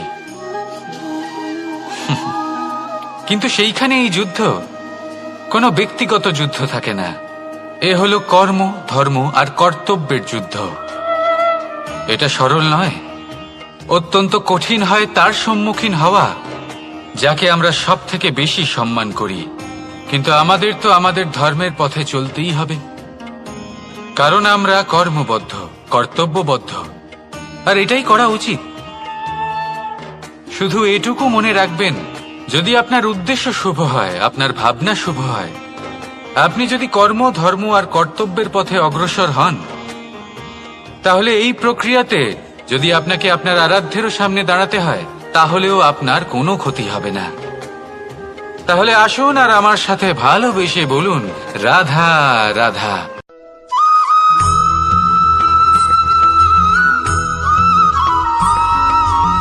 ধর্ম। আমরা সকলে ধর্মের বিষয়ে কথা বলি, কখনো নিজের ধর্মের বিষয়, আর কখনো অন্যের ধর্মের বিষয়। কখনো আমরা অধর্ম দেখলে সেই বিষয়ে কথা বলি। অনেক রকম আলোচনা হয়, কিন্তু এই ধর্ম আসলে কি, সেটা কি কেউ বোঝে? যদি আমি আপনাকে উত্তর দিই, এই উত্তর সরল। ধর্ম হলো তাই যা মানুষকে অন্য মানুষের সাথে, সমস্ত বিশ্ব সংসারের সাথে আনন্দ সহকারে বাঁচতে শেখায়। সেই জন্য আপনি যদি কখনো কোনো ধর্মীয় স্থানে যান, সেই ধর্মীয় স্থানে গিয়ে আপনার শান্তির অনুভূতি হয়, তাই না? কিন্তু দেখুন, ধর্মের জ্ঞান থাকলেই সেই মানুষ ধর্মের পথে চলতে পারবে এমন কোনো কথা নেই। অনেক সময় সম্পর্কে যখন সংঘর্ষ বেড়ে যায়, তখন ইচ্ছের জন্ম হয়, ক্রোধের জন্ম হয়, অহংকারের জন্ম হয়, আর তারপর বিনাশ হয়ে যায় এই ধর্মের। সেই জন্য দ্বিতীয় সবথেকে গুরুত্বপূর্ণ গুণ যা আমার সারথীর মধ্যে থাকা উচিত, তা হলো ধর্মবীর হওয়া। এবার দেখতে হবে সেটা এই যে কে হবে সেই ব্যক্তি যিনি এই স্বয়ম্বরে নিজের ধর্মে অটল থাকবেন। কারণ সেই ব্যক্তি এই সংসার থেকে সরে এসে ধর্মের পুনঃস্থাপনের এই মহাকার্যে আমার সারথী হতে পারবেন। তাহলে আসুন আমার সাথে ভালোবেসে বলুন, রাধা রাধা।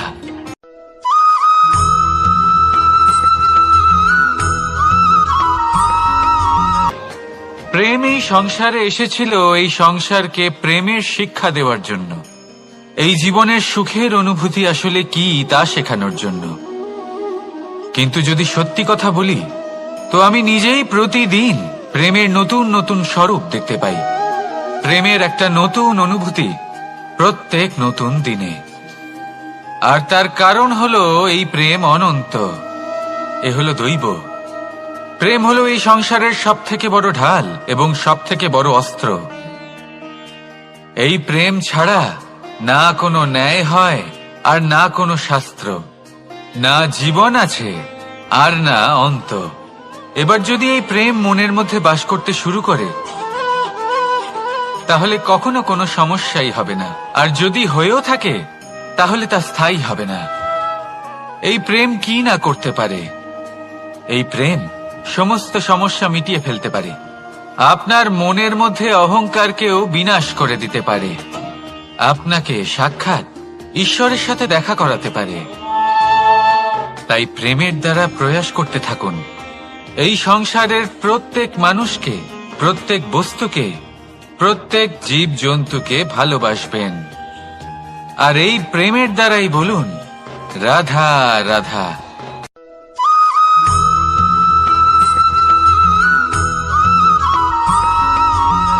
আপনি ওই কথাটা নিশ্চয়ই শুনেছেন, যখন ভগবান একটা দরজা বন্ধ করেন, তখন অন্যদিকে অনেক দরজা খুলে দেন। এবার এই দরজা, এই সমস্ত পথ আমরা দেখতে পাই না। অনেক সময় আমরা বুঝতে পারি না, হারিয়ে যায় সব। কখনো কখনো মনে হয় যে এই কথাটাই মিথ্যে, কিন্তু আসলে তা তো নয়। তাহলে হারিয়ে যায় কেন? কারণ আমরা সময় নষ্ট করি এই দরজার দিকে তাকিয়ে থেকে। ভাবি এই বুঝি দরজা খুলবে, এবার দরজা খুলবে। অপেক্ষা করতে করতে আমরা অনেক সময় নষ্ট করে ফেলি। এত সময় নষ্ট করি যে আমরা দেখতে পাই না, খুঁজে পাই না সেই সমস্ত দরজা আর পথ যা আমাদের জন্য খোলা রয়েছে। যদি খুঁজেই না পাই, তাহলে তা ব্যবহার করব কি করে? মনে রাখুন, ভগবান সবসময় আমাদের সাথে রয়েছেন, আমাদের সাহায্য করছেন। এই পথ সব সময় আছে, সর্বত্র আছে। দরকার রয়েছে শুধুমাত্র দৃষ্টিভঙ্গি। এবং ভাবনার। এই দৃষ্টিকে বিস্তৃত করুন, এই দৃষ্টিভঙ্গিকে ধনাত্মক করে তুলুন, আর এই ভাবনা এর সীমা একটু বাড়িয়ে তুলুন। তারপর দেখবেন সব খুঁজে পাবেন। আসলে কি, এই যে ঈশ্বর, এই যে পরমাত্মা, তা আমাদের সাথে রয়েছে, আমাদের মনের মধ্যে রয়েছে। যিনি তাকে মন থেকে চাইবেন, তিনি তাকে মনের মধ্যে অবশ্যই খুঁজে পাবেন। যদি উনি মন থেকে চান পথ খুঁজে পেতে, তাহলে তিনি অবশ্যই পথ খুঁজে পাবেন। তাহলে আসুন আমার সাথে ভালোবেসে বলুন, রাধা রাধা।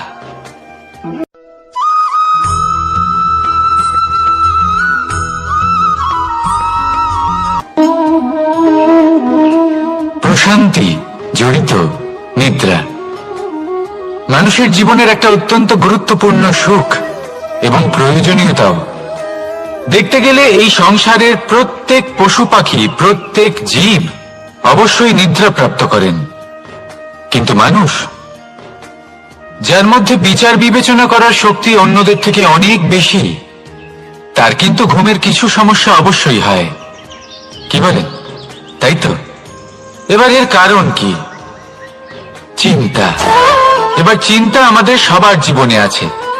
আমরা সকলে জানি যে চিন্তা কখনো আমাদের সাহায্য করে না, তাও আমাদের জীবনে আছে। কেন? চিন্তার মাধ্যমে কি কখনো কোনো সমস্যার সমাধান হয়েছে? অর্থের চিন্তা করলে কি অর্থ লাভ হয়? ভবিষ্যতের চিন্তা করলে কি ভবিষ্যৎ ঠিক হয়ে যায়? স্বাস্থ্যের চিন্তা করলে কি স্বাস্থ্য নিজে থেকেই ঠিক হয়? হয় না। তাহলে এই সব কিছু থেকে আমাদের একটা ছোট্ট শিক্ষা অবশ্যই লাভ করা উচিত।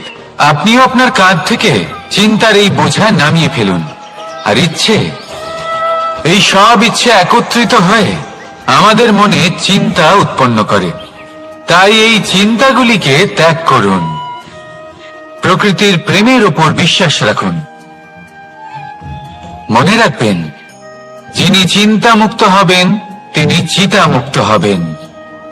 সুখের নিদ্রা প্রাপ্ত করুন, আর নিদ্রায় যাবার আগে আমার সাথে ভালোবেসে বলুন, রাধা রাধা।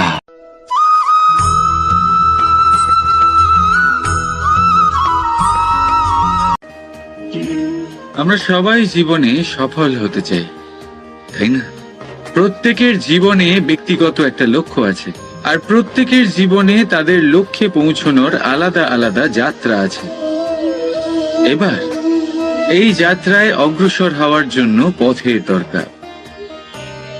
পথ, এই পথ, এটা অত্যন্ত গুরুত্বপূর্ণ, আর মানুষ এটাই বুঝে উঠতে পারেন না।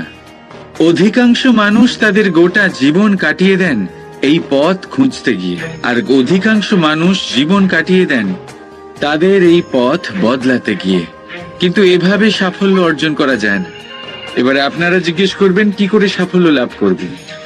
এই সফলতা তিনি অর্জন করেন যে তার পথ নিজেই তৈরি করেন।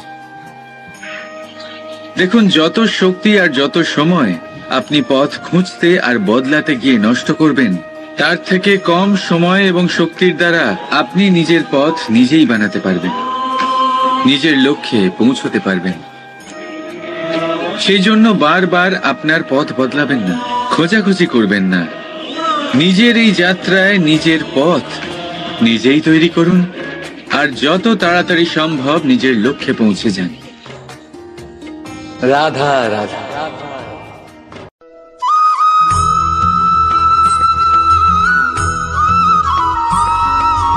আর নিদ্রায় যাবার আগে আমার সাথে ভালোবেসে বলুন, রাধা রাধা।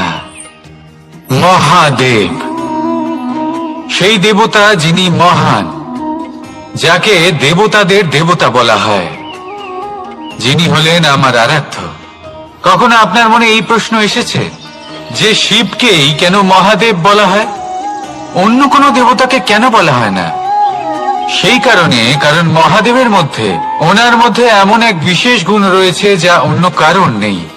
তা হলো নিঃস্বার্থ হয়ে মানুষের সেবা করা। যদি প্রয়োজন পড়ে যদি সৃষ্টির পথে বিনাশের কালো মেঘ ছেয়ে থাকে, তখন নিজের প্রাণের চিন্তা না করে হলাহল পান করার জন্য প্রস্তুত থাকেন মহাদেব। আর এই অদ্বিতীয় ত্যাগের জন্যই শিবকে মহাদেব বলে ডাকা হয়। এবার যদি কোনো মানুষও নিঃস্বার্থ ভাবনার দ্বারা নিজেকে অর্পণ করে দেয় এই জগতের কল্যাণের জন্য, মানুষের সেবার জন্য, তাহলে তিনিও মহাপুরুষ, মহামানব হতে পারেন। যদি কেউ অভুক্ত থাকেন তাহলে নিজের থালা থেকে অর্ধেক খাবার তাকে দিয়ে দিন। যদি কেউ অসুস্থ হন তাহলে তাকে সেবা করার, চিকিৎসা করার চেষ্টা করুন। এই জীবন শুধু নিজের জন্য নয়, অন্যদের প্রতি, সমস্ত সংসারের প্রতি উৎসর্গ করুন। যদি এইসব মানুষ শিখে যান তাহলে তিনি মহাদেবের পথে অগ্রসর হতে পারেন। যদি মানুষ নিঃস্বার্থ ভাবনার দ্বারা এই সংসারের সেবা করতে শিখে যান তাহলে তিনি নিশ্চিত রূপে মহামানব অবশ্যই হতে পারবেন। আসুন আমার সাথে ভালোবেসে বলুন, রাধা রাধা।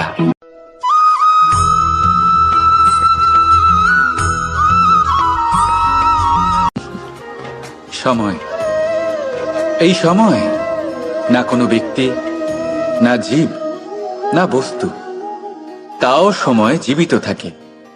এই সময়ে না জল, না অগ্নি, আর না বায়ু, কিন্তু তাও আমাদের জীবনের আধার। এই সময় দেখতে গেলে মানুষ এই সময়ের হাতের খেলনা। কখনো আমাদের সময় ভালো হয়, আবার কখনো খারাপ। কেউ সময় আসার প্রতীক্ষা করে, আবার কেউ সময় যাওয়ার প্রতীক্ষা করে, কিন্তু এই সময় কারোর হাতে ধরা দেয় না। এই সময় যা কেউ দেখতে পায় না, এটা সবাইকে সবকিছু দেখিয়ে যায়। দেখিয়ে যায় যে আপনকে আর পরকে, আমাদের শুভাকাঙ্ক্ষীকে আর ক্ষতিকে চায়, আমাদের মিত্রকে আর আমাদের শত্রুকে। এই সময় আপনাকে দেখায় যে আপনি কতটা শক্তিশালী, সেই সময় আপনাকে দেখিয়ে যাবে আপনি কতটা দুর্বল। এই সময় সব কিছু দেখিয়ে যায়। তাই এই সময় যা এতটা শক্তিশালী, তা আমরা নষ্ট কেন করি? ভেবে দেখুন। এবারে উঠুন আর এই সময়ের সম্পূর্ণ ব্যবহার করুন, এই সময়ের সদ্ব্যবহার করুন, কারণ এই সময়কে ব্যবহার করাটাই আপনার হাতে রয়েছে, আর কিচ্ছু না। আর এই সময় একবার বয়ে গেলে তখন যাই করুন না কেন, কখনো ফেরত আসবে না। সময়ের সদ্ব্যবহার করুন আর সবার মধ্যে আনন্দ ছড়ান। আর আসুন আমার সাথে ভালোবেসে বলুন, রাধা রাধা।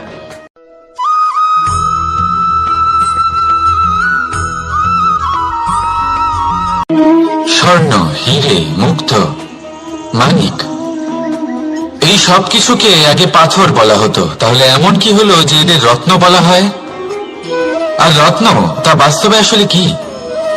এটা হলো সেই পাথর যাকে আগে আগুনের তাপ সহ্য করতে হয়েছে, পরখ করা হয়েছে, যাচাই করা হয়েছে, এদের কাটার চেষ্টা করা হয়েছে, কিন্তু তারা কখনোই নষ্ট হয়নি, বরং তারা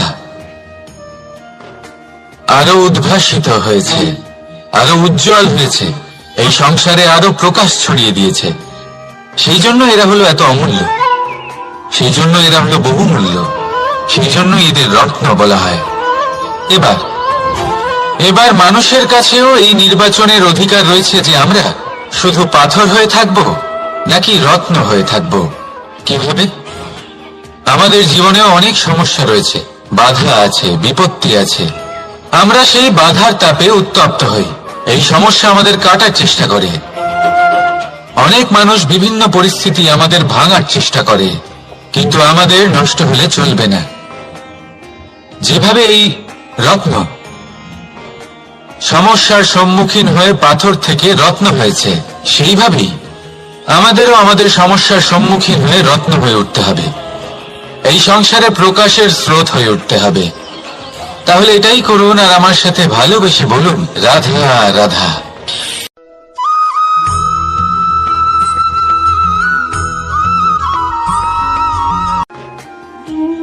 মানুষ জন্ম নেয়, আর জন্ম নিলেই তার জীবনযাত্রা শুরু হয়ে যায়। তারপর সে পরিশ্রম করে, লড়াই করে, আর সে তার ফল অবশ্যই পায়। সেই নিজের জীবনযাত্রা নিজেই সাজায়। তার জীবনে ভয় ততক্ষণ প্রবেশ করে না যতক্ষণ না সে জীবনে কিছু অর্জন করে। একবার সে কিছু পেয়ে গেলে তারপরে সেটা হারিয়ে যাওয়ার ভয় মনের মধ্যে জন্ম নেয়।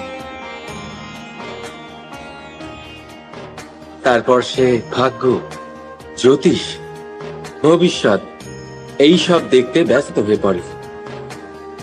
আমি আপনাকে একটা প্রশ্ন করছি, আপনি যখন এই সংসারে এসেছিলেন কি নিয়ে এসেছিলেন যে আপনি হারাবেন? কিছুই না। আপনার বশে আপনার জীবনের সেই মুহূর্তই আছে যা আপনার হাতে আছে, অন্য কিছুই নয়। আপনার হাতে আছে আপনার কর্ম। যে জীবনে দুর্ভাগ্যে হতাশ হয় না, যে অসফলতার জন্য ভেঙে পড়ে না, সেই এই জীবনে বিজয়ী হয়। বলুন, যখন আপনার জীবনে কিছুই ছিল না, কি করেছিলেন? পরিশ্রম করেছিলেন, লড়াই করেছিলেন, আর সেই সব কিছু পেয়েছেন যা পেতে চেয়েছিলেন। তাহলে আজ সব পাওয়ার পর ভয় কিসের? সেই সব জিনিস কি আপনাকে পরিশ্রম করার থেকে আটকায়? না। সেই জন্য নিজের হাতের রেখায় কখনো নিজের পথ খুঁজবেন না, কারণ এই সংসারে যাদের হাতই নেই তারাও নিশ্চিতভাবে তাদের নিজের পথ নিজেই বানিয়ে নেয়। তাহলে আপনার কি নিয়ে চিন্তা? রাধা রাধা।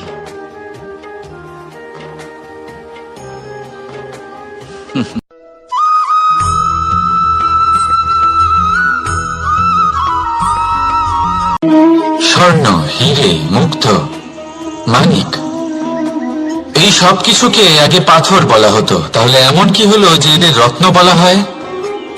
আর রত্ন তা বাস্তবে আসলে কি?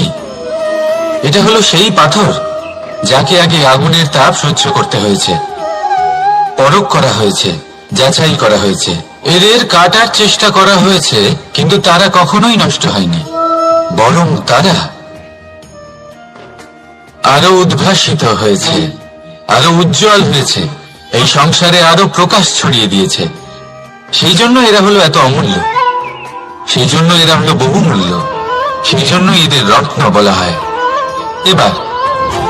এবার মানুষের কাছেও এই নির্বাচনের অধিকার রয়েছে যে আমরা শুধু পাথর হয়ে থাকব নাকি রত্ন হয়ে থাকব। কিভাবে? আমাদের জীবনেও অনেক সমস্যা রয়েছে, বাধা আছে, বিপত্তি আছে।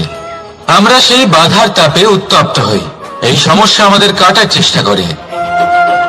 অনেক মানুষ বিভিন্ন পরিস্থিতি আমাদের ভাঙার চেষ্টা করে, কিন্তু আমাদের নষ্ট হলে চলবে না। যেভাবে এই রত্ন সমস্যার সম্মুখীন হয়ে পাথর থেকে রত্ন হয়েছে, সেইভাবেই আমাদেরও আমাদের সমস্যার সম্মুখীন হয়ে রত্ন হয়ে উঠতে হবে, এই সংসারে প্রকাশের স্রোত হয়ে উঠতে হবে। তাহলে এটাই করুন আর আমার সাথে ভালোবেসে বলুন, রাধা রাধা।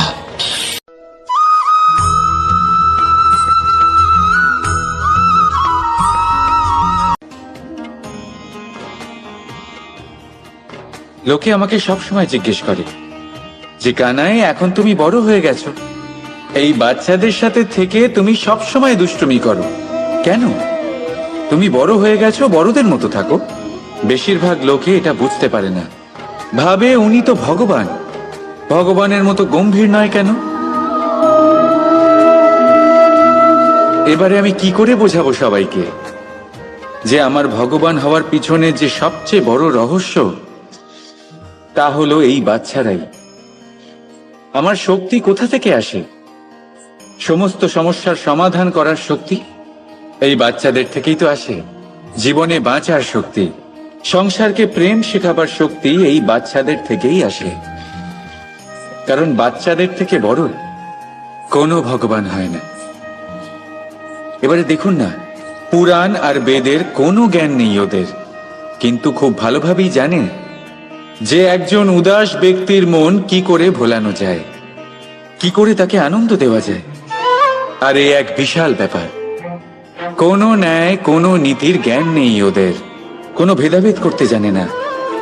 কিন্তু এটা অবশ্যই জানে একজন একা অজানা ব্যক্তিকে নিজের দলের সদস্য কি করে বানাতে হয়, কি করে তাকে আপন করতে হয়।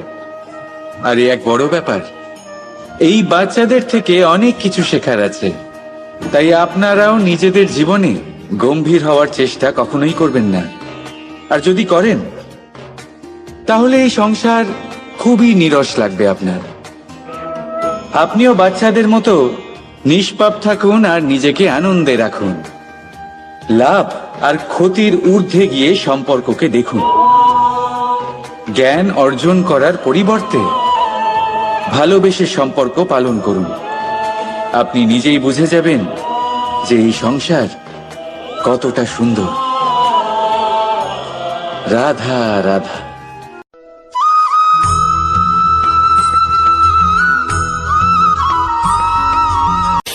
সংসারে সব থেকে বড় শক্তি আসলে কি?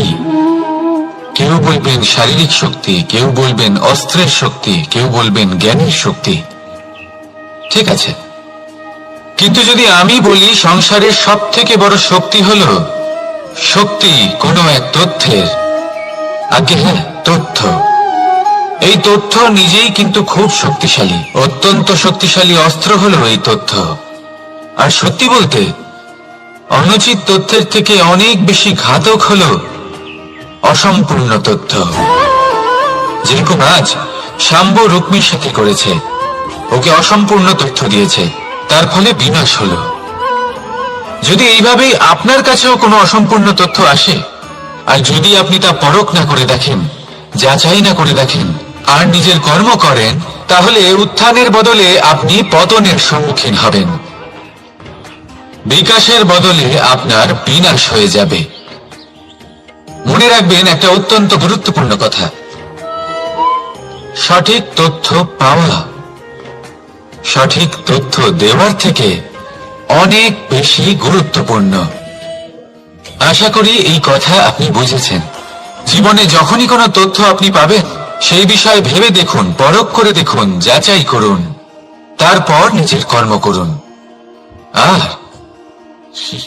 আমার সাথে ভালোবেসে বলুন, রাধা রাধা।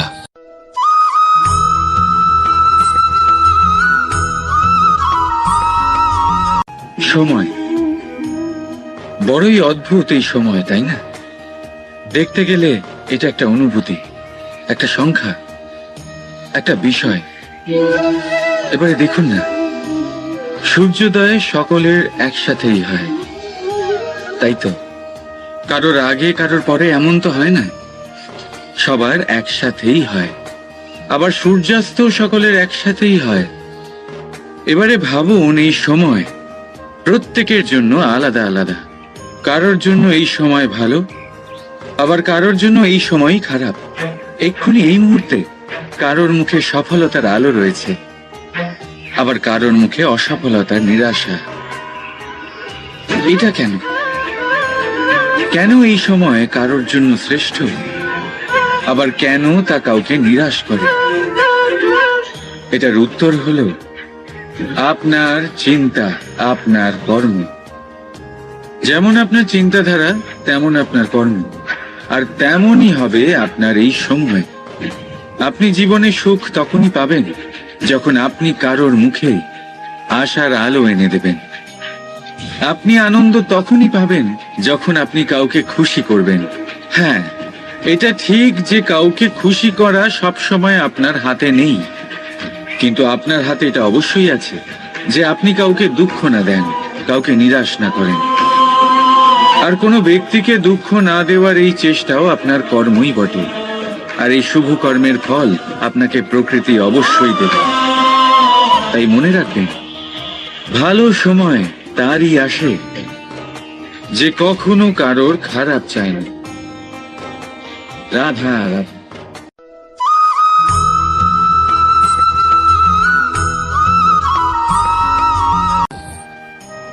ধর্ম এবং প্রেম, এই দুই হলো একই মুদ্রার দুই পিঠ। যদি এদের মধ্যে কোনোটা নষ্ট হয়ে যায়, তাহলে দ্বিতীয়টাও থাকে না। কখনো ভেবেছেন এমন কেন হয়? তার জন্য আগে আপনাকে বুঝতে হবে যে ধর্ম আসলে কি। ধর্ম সেটাই যা এই সংসারের প্রত্যেক মানুষকে একে অপরের সাথে সুখ এবং শান্তিতে থাকতে প্রেরণা যোগায়। এই প্রেরণার আধার হলো প্রেম। প্রেম সেটাই যা আপনার মধ্যে অন্য কারোর প্রতি করুণাবোধ জাগিয়ে তোলে, সম্মান জাগিয়ে তোলে। এবার যদি প্রেম চলে যায় তাহলে সবার আগে বিনাশ হবে সম্মান আর করুণাবোধের। এবার যেখানে না প্রেম রয়েছে, না সম্মান রয়েছে, না করুণা রয়েছে, সেখানে ধর্ম কিভাবে বাস করবে? অশুভ ইচ্ছে জাগ্রত হয়ে ওঠে, ক্রোধ জাগ্রত হয়ে ওঠে, অহংকার জাগ্রত হয়ে ওঠে, আর তারপর আরম্ভ হয় অধর্মের। তাই যা যা ভাবনা আপনার অন্তরে প্রবেশ করছে করতে দিন, কিন্তু যাই হোক না কেন এই প্রেমকে নিজের থেকে দূরে যেতে দেবেন না। এই প্রেমকে চিরকাল নিজের কাছে রাখুন, নিজের হৃদয়। আর এই প্রেম ভাব নিয়ে বলুন, রাধা রাধা।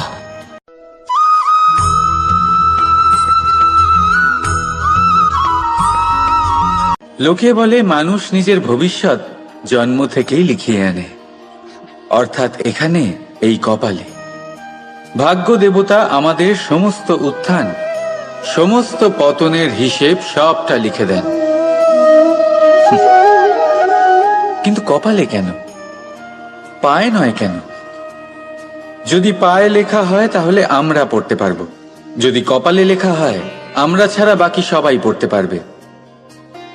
এবারে আমাদের কপাল এখানে তাই প্রতিফলিত হয় যা আমাদের মস্তিষ্কে আছে, আর মস্তিষ্কে থাকে আমাদের ভাবনা। তাই এই ভাবনার ধনাত্মক হওয়া অত্যন্ত জরুরি। এতে বিকাশের জন্য স্থান রাখুন, এতে সবাইকে একসাথে নিয়ে চলার ভাবনা রাখুন, আর বিশ্বাস করুন আপনার মস্তিষ্কের এই ভাবনা সাফল্য রূপে আপনার কপালে অবশ্যই লিখিত হবে। কারণ আপনার ভাবনাই সত্য হয়ে আপনার জীবনে আসে। রাধা রাধা।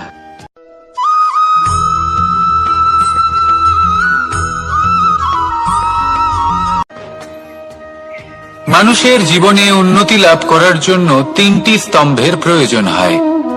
প্রথম স্তম্ভ শিক্ষা। এই শিক্ষা আমাদের জ্ঞান প্রদান করে। দ্বিতীয় স্তম্ভ ব্যবসা, যার দ্বারা আমরা ধন উপার্জন করি। তৃতীয় স্তম্ভ হলো আমাদের ঈশ্বর, আমাদের ইষ্ট। এনার সাথে যদি আমরা জুড়ে থাকতে পারি তাহলে এমন একটা মানসিক বল আপনি লাভ করবেন যেটা এই সংসারে আর কোথাও পাওয়া সম্ভব নয়। কিন্তু মানুষ অনেক সময় জীবনে এই তিনটি স্তম্ভ লাভ করা সত্ত্বেও সামনে অগ্রসর হতে পারেন না। তখনও জীবনে কঠিন পরিস্থিতি আসতেই থাকে। এমনটা ঠিক কেন হয়? কারণ সে জীবনে এই তিনটি স্তম্ভ লাভ করে নেয়, জীবনে প্রয়োগও করে, কিন্তু তার ভিতের কথা সে ভুলেই যায়। যেমন প্রথম স্তম্ভ অর্থাৎ শিক্ষা। এই শিক্ষার আধার হলো শুভ চেতনা। যদি অন্তরে শুভ চেতনা না থাকে তাহলে এই শিক্ষার কোনো গুরুত্ব থাকে না। দ্বিতীয় স্তম্ভ ব্যবসা। পরিশ্রম করে উপার্জন করতে হবে, এই কথাটা আমরা সবাই জানি এবং সবাই চেষ্টাও করি। কিন্তু ব্যবসা করতে করতে আমরা এটা ভুলে যাই আমাদের ব্যবহার কেমন হয়ে পড়েছে। এই ব্যবহার যদি শুভ হয় তাহলে আমাদের উপার্জন আস্তে আস্তে একটা স্থির জায়গায় এসে পৌঁছবে। এবং তৃতীয় স্তম্ভ আমাদের ভগবান।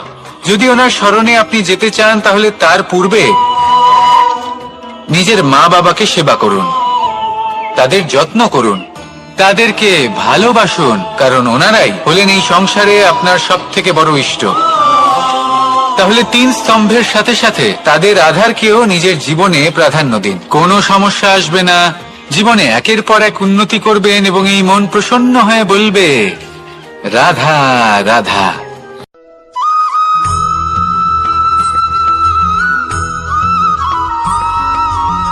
এই সংসারে কখনো কোনো ব্যক্তিকে তার বাইরের পোশাক দেখে বিচার করার চেষ্টা করবেন না। এটা খুব বড় ভুল করবেন। যেমন আমরা জীবনে অনেক সময় এমন করি, ধরুন কোথাও একটা গাছ দেখলাম, খুব বিশাল আকারের একটা গাছ, যেটা মাটির থেকে অনেক উঁচুতে পৌঁছে গেছে, যার বিশাল শাখা আছে। সেগুলো দেখে আমরা ভাবি যে এই গাছে হয়তো কত সুস্বাদু ফল আছে। আমরা সেই গাছের পরিচর্যা করতে থাকি। আবার অন্যদিকে হলো একটি তৃণ, যেটা মাটি থেকে কিছুটা উঁচুতে পৌঁছেছে, কিন্তু সেই তৃণর নিচে, মাটির নিচে অত্যন্ত সুস্বাদু ফল বা সবজি জন্ম নেয়, যা আমাদের স্বাস্থ্যের পক্ষে অত্যন্ত উপকারী। সেই জন্য কখনো আবরণ দেখে কাউকে বিচার করতে চেষ্টা করবেন না। তার বদলে এটা বোঝার চেষ্টা করুন যে আপনার সামনে যে ব্যক্তি আছে বা বস্তু আছে তার বিশেষত্ব কি। যদি এই বিশেষত্ব বোঝার ক্ষমতা আপনি অর্জন করেন, যদি এই শিল্প আপনি নিজের ভেতরে জাগ্রত করেন, তাহলে এই সংসারে বিশেষত্ব কি সেটা আপনি জানতে পারবেন। আর এই সমস্ত খেলা দৃষ্টি থেকে নয়, দৃষ্টিভঙ্গি থেকে জন্ম নেয়। দৃষ্টিভঙ্গি সবসময় শুভ রাখুন আর আমার সাথে ভালোবেসে বলুন, রাধা রাধা।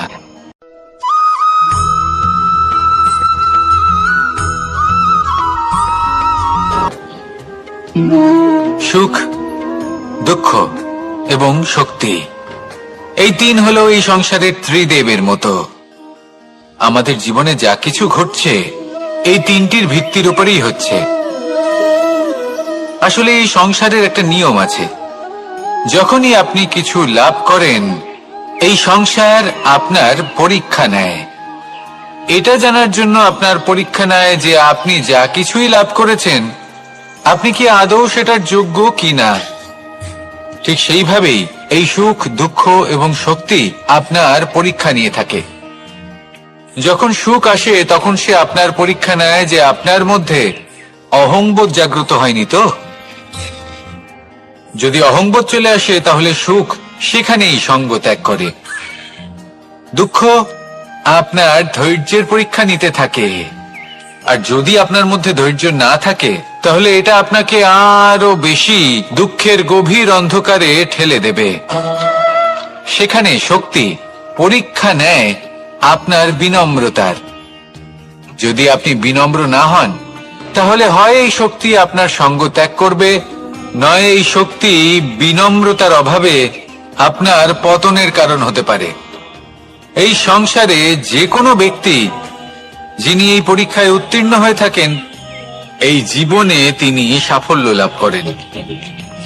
আসুন আমার সাথে ভালোবেসে বলুন, রাধা রাধা।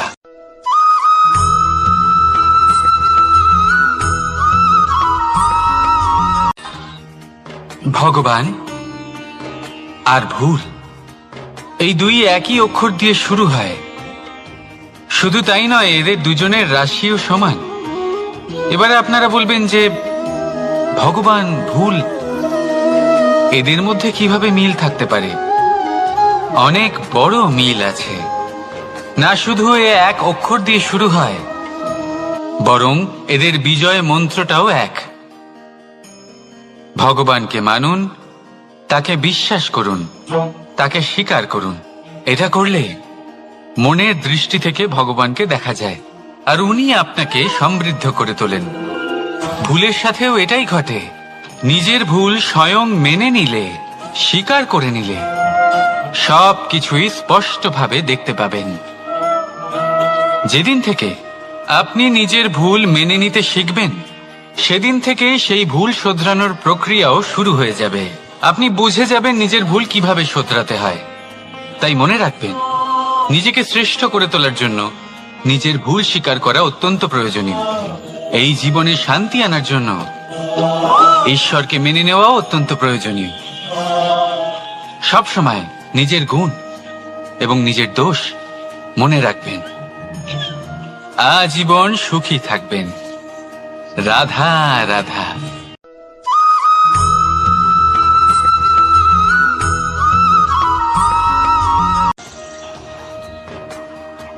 ভয়ের সাথে আমরা সবাই পরিচিত, কষ্ট আমরা সবাই পেয়েছি। কখনো কখনো আমরা অসুস্থ হয়ে পড়ি, আর এমন সময় হলে মাতার মমতা, কখনো বাবার স্নেহ, কখনো বন্ধুদের পাশে থাকার অনুভূতি আমাদের রোগ নিরাময়ে সাহায্য করে। কখনো যদি আমরা নিরাশ হয়ে পড়ি, তখন যদি আমাদের কোনো আপনজন আমাদের দুটো ভালো কথা বলে তখন আমাদের মনোবল বেড়ে যায়। ঠিক তেমন সংসারের এই রঙ্গমঞ্চে যদি আপনি পীড়িত অনুভব করেন, কিছু শুভ কথা আলোচনা করুন, কিছু স্তুতি গান করুন, কিছু মুহূর্তের জন্য হলেও নিজের ইষ্টদেবের কথা স্মরণ করুন আর প্রার্থনা করুন। সাহস বাড়বে, শক্তিও বৃদ্ধি পাবে এবং সামনে এগিয়ে চলার পথও দেখতে পাবেন। তখন এই মন প্রসন্ন হয়ে বলবে, রাধা রাধা।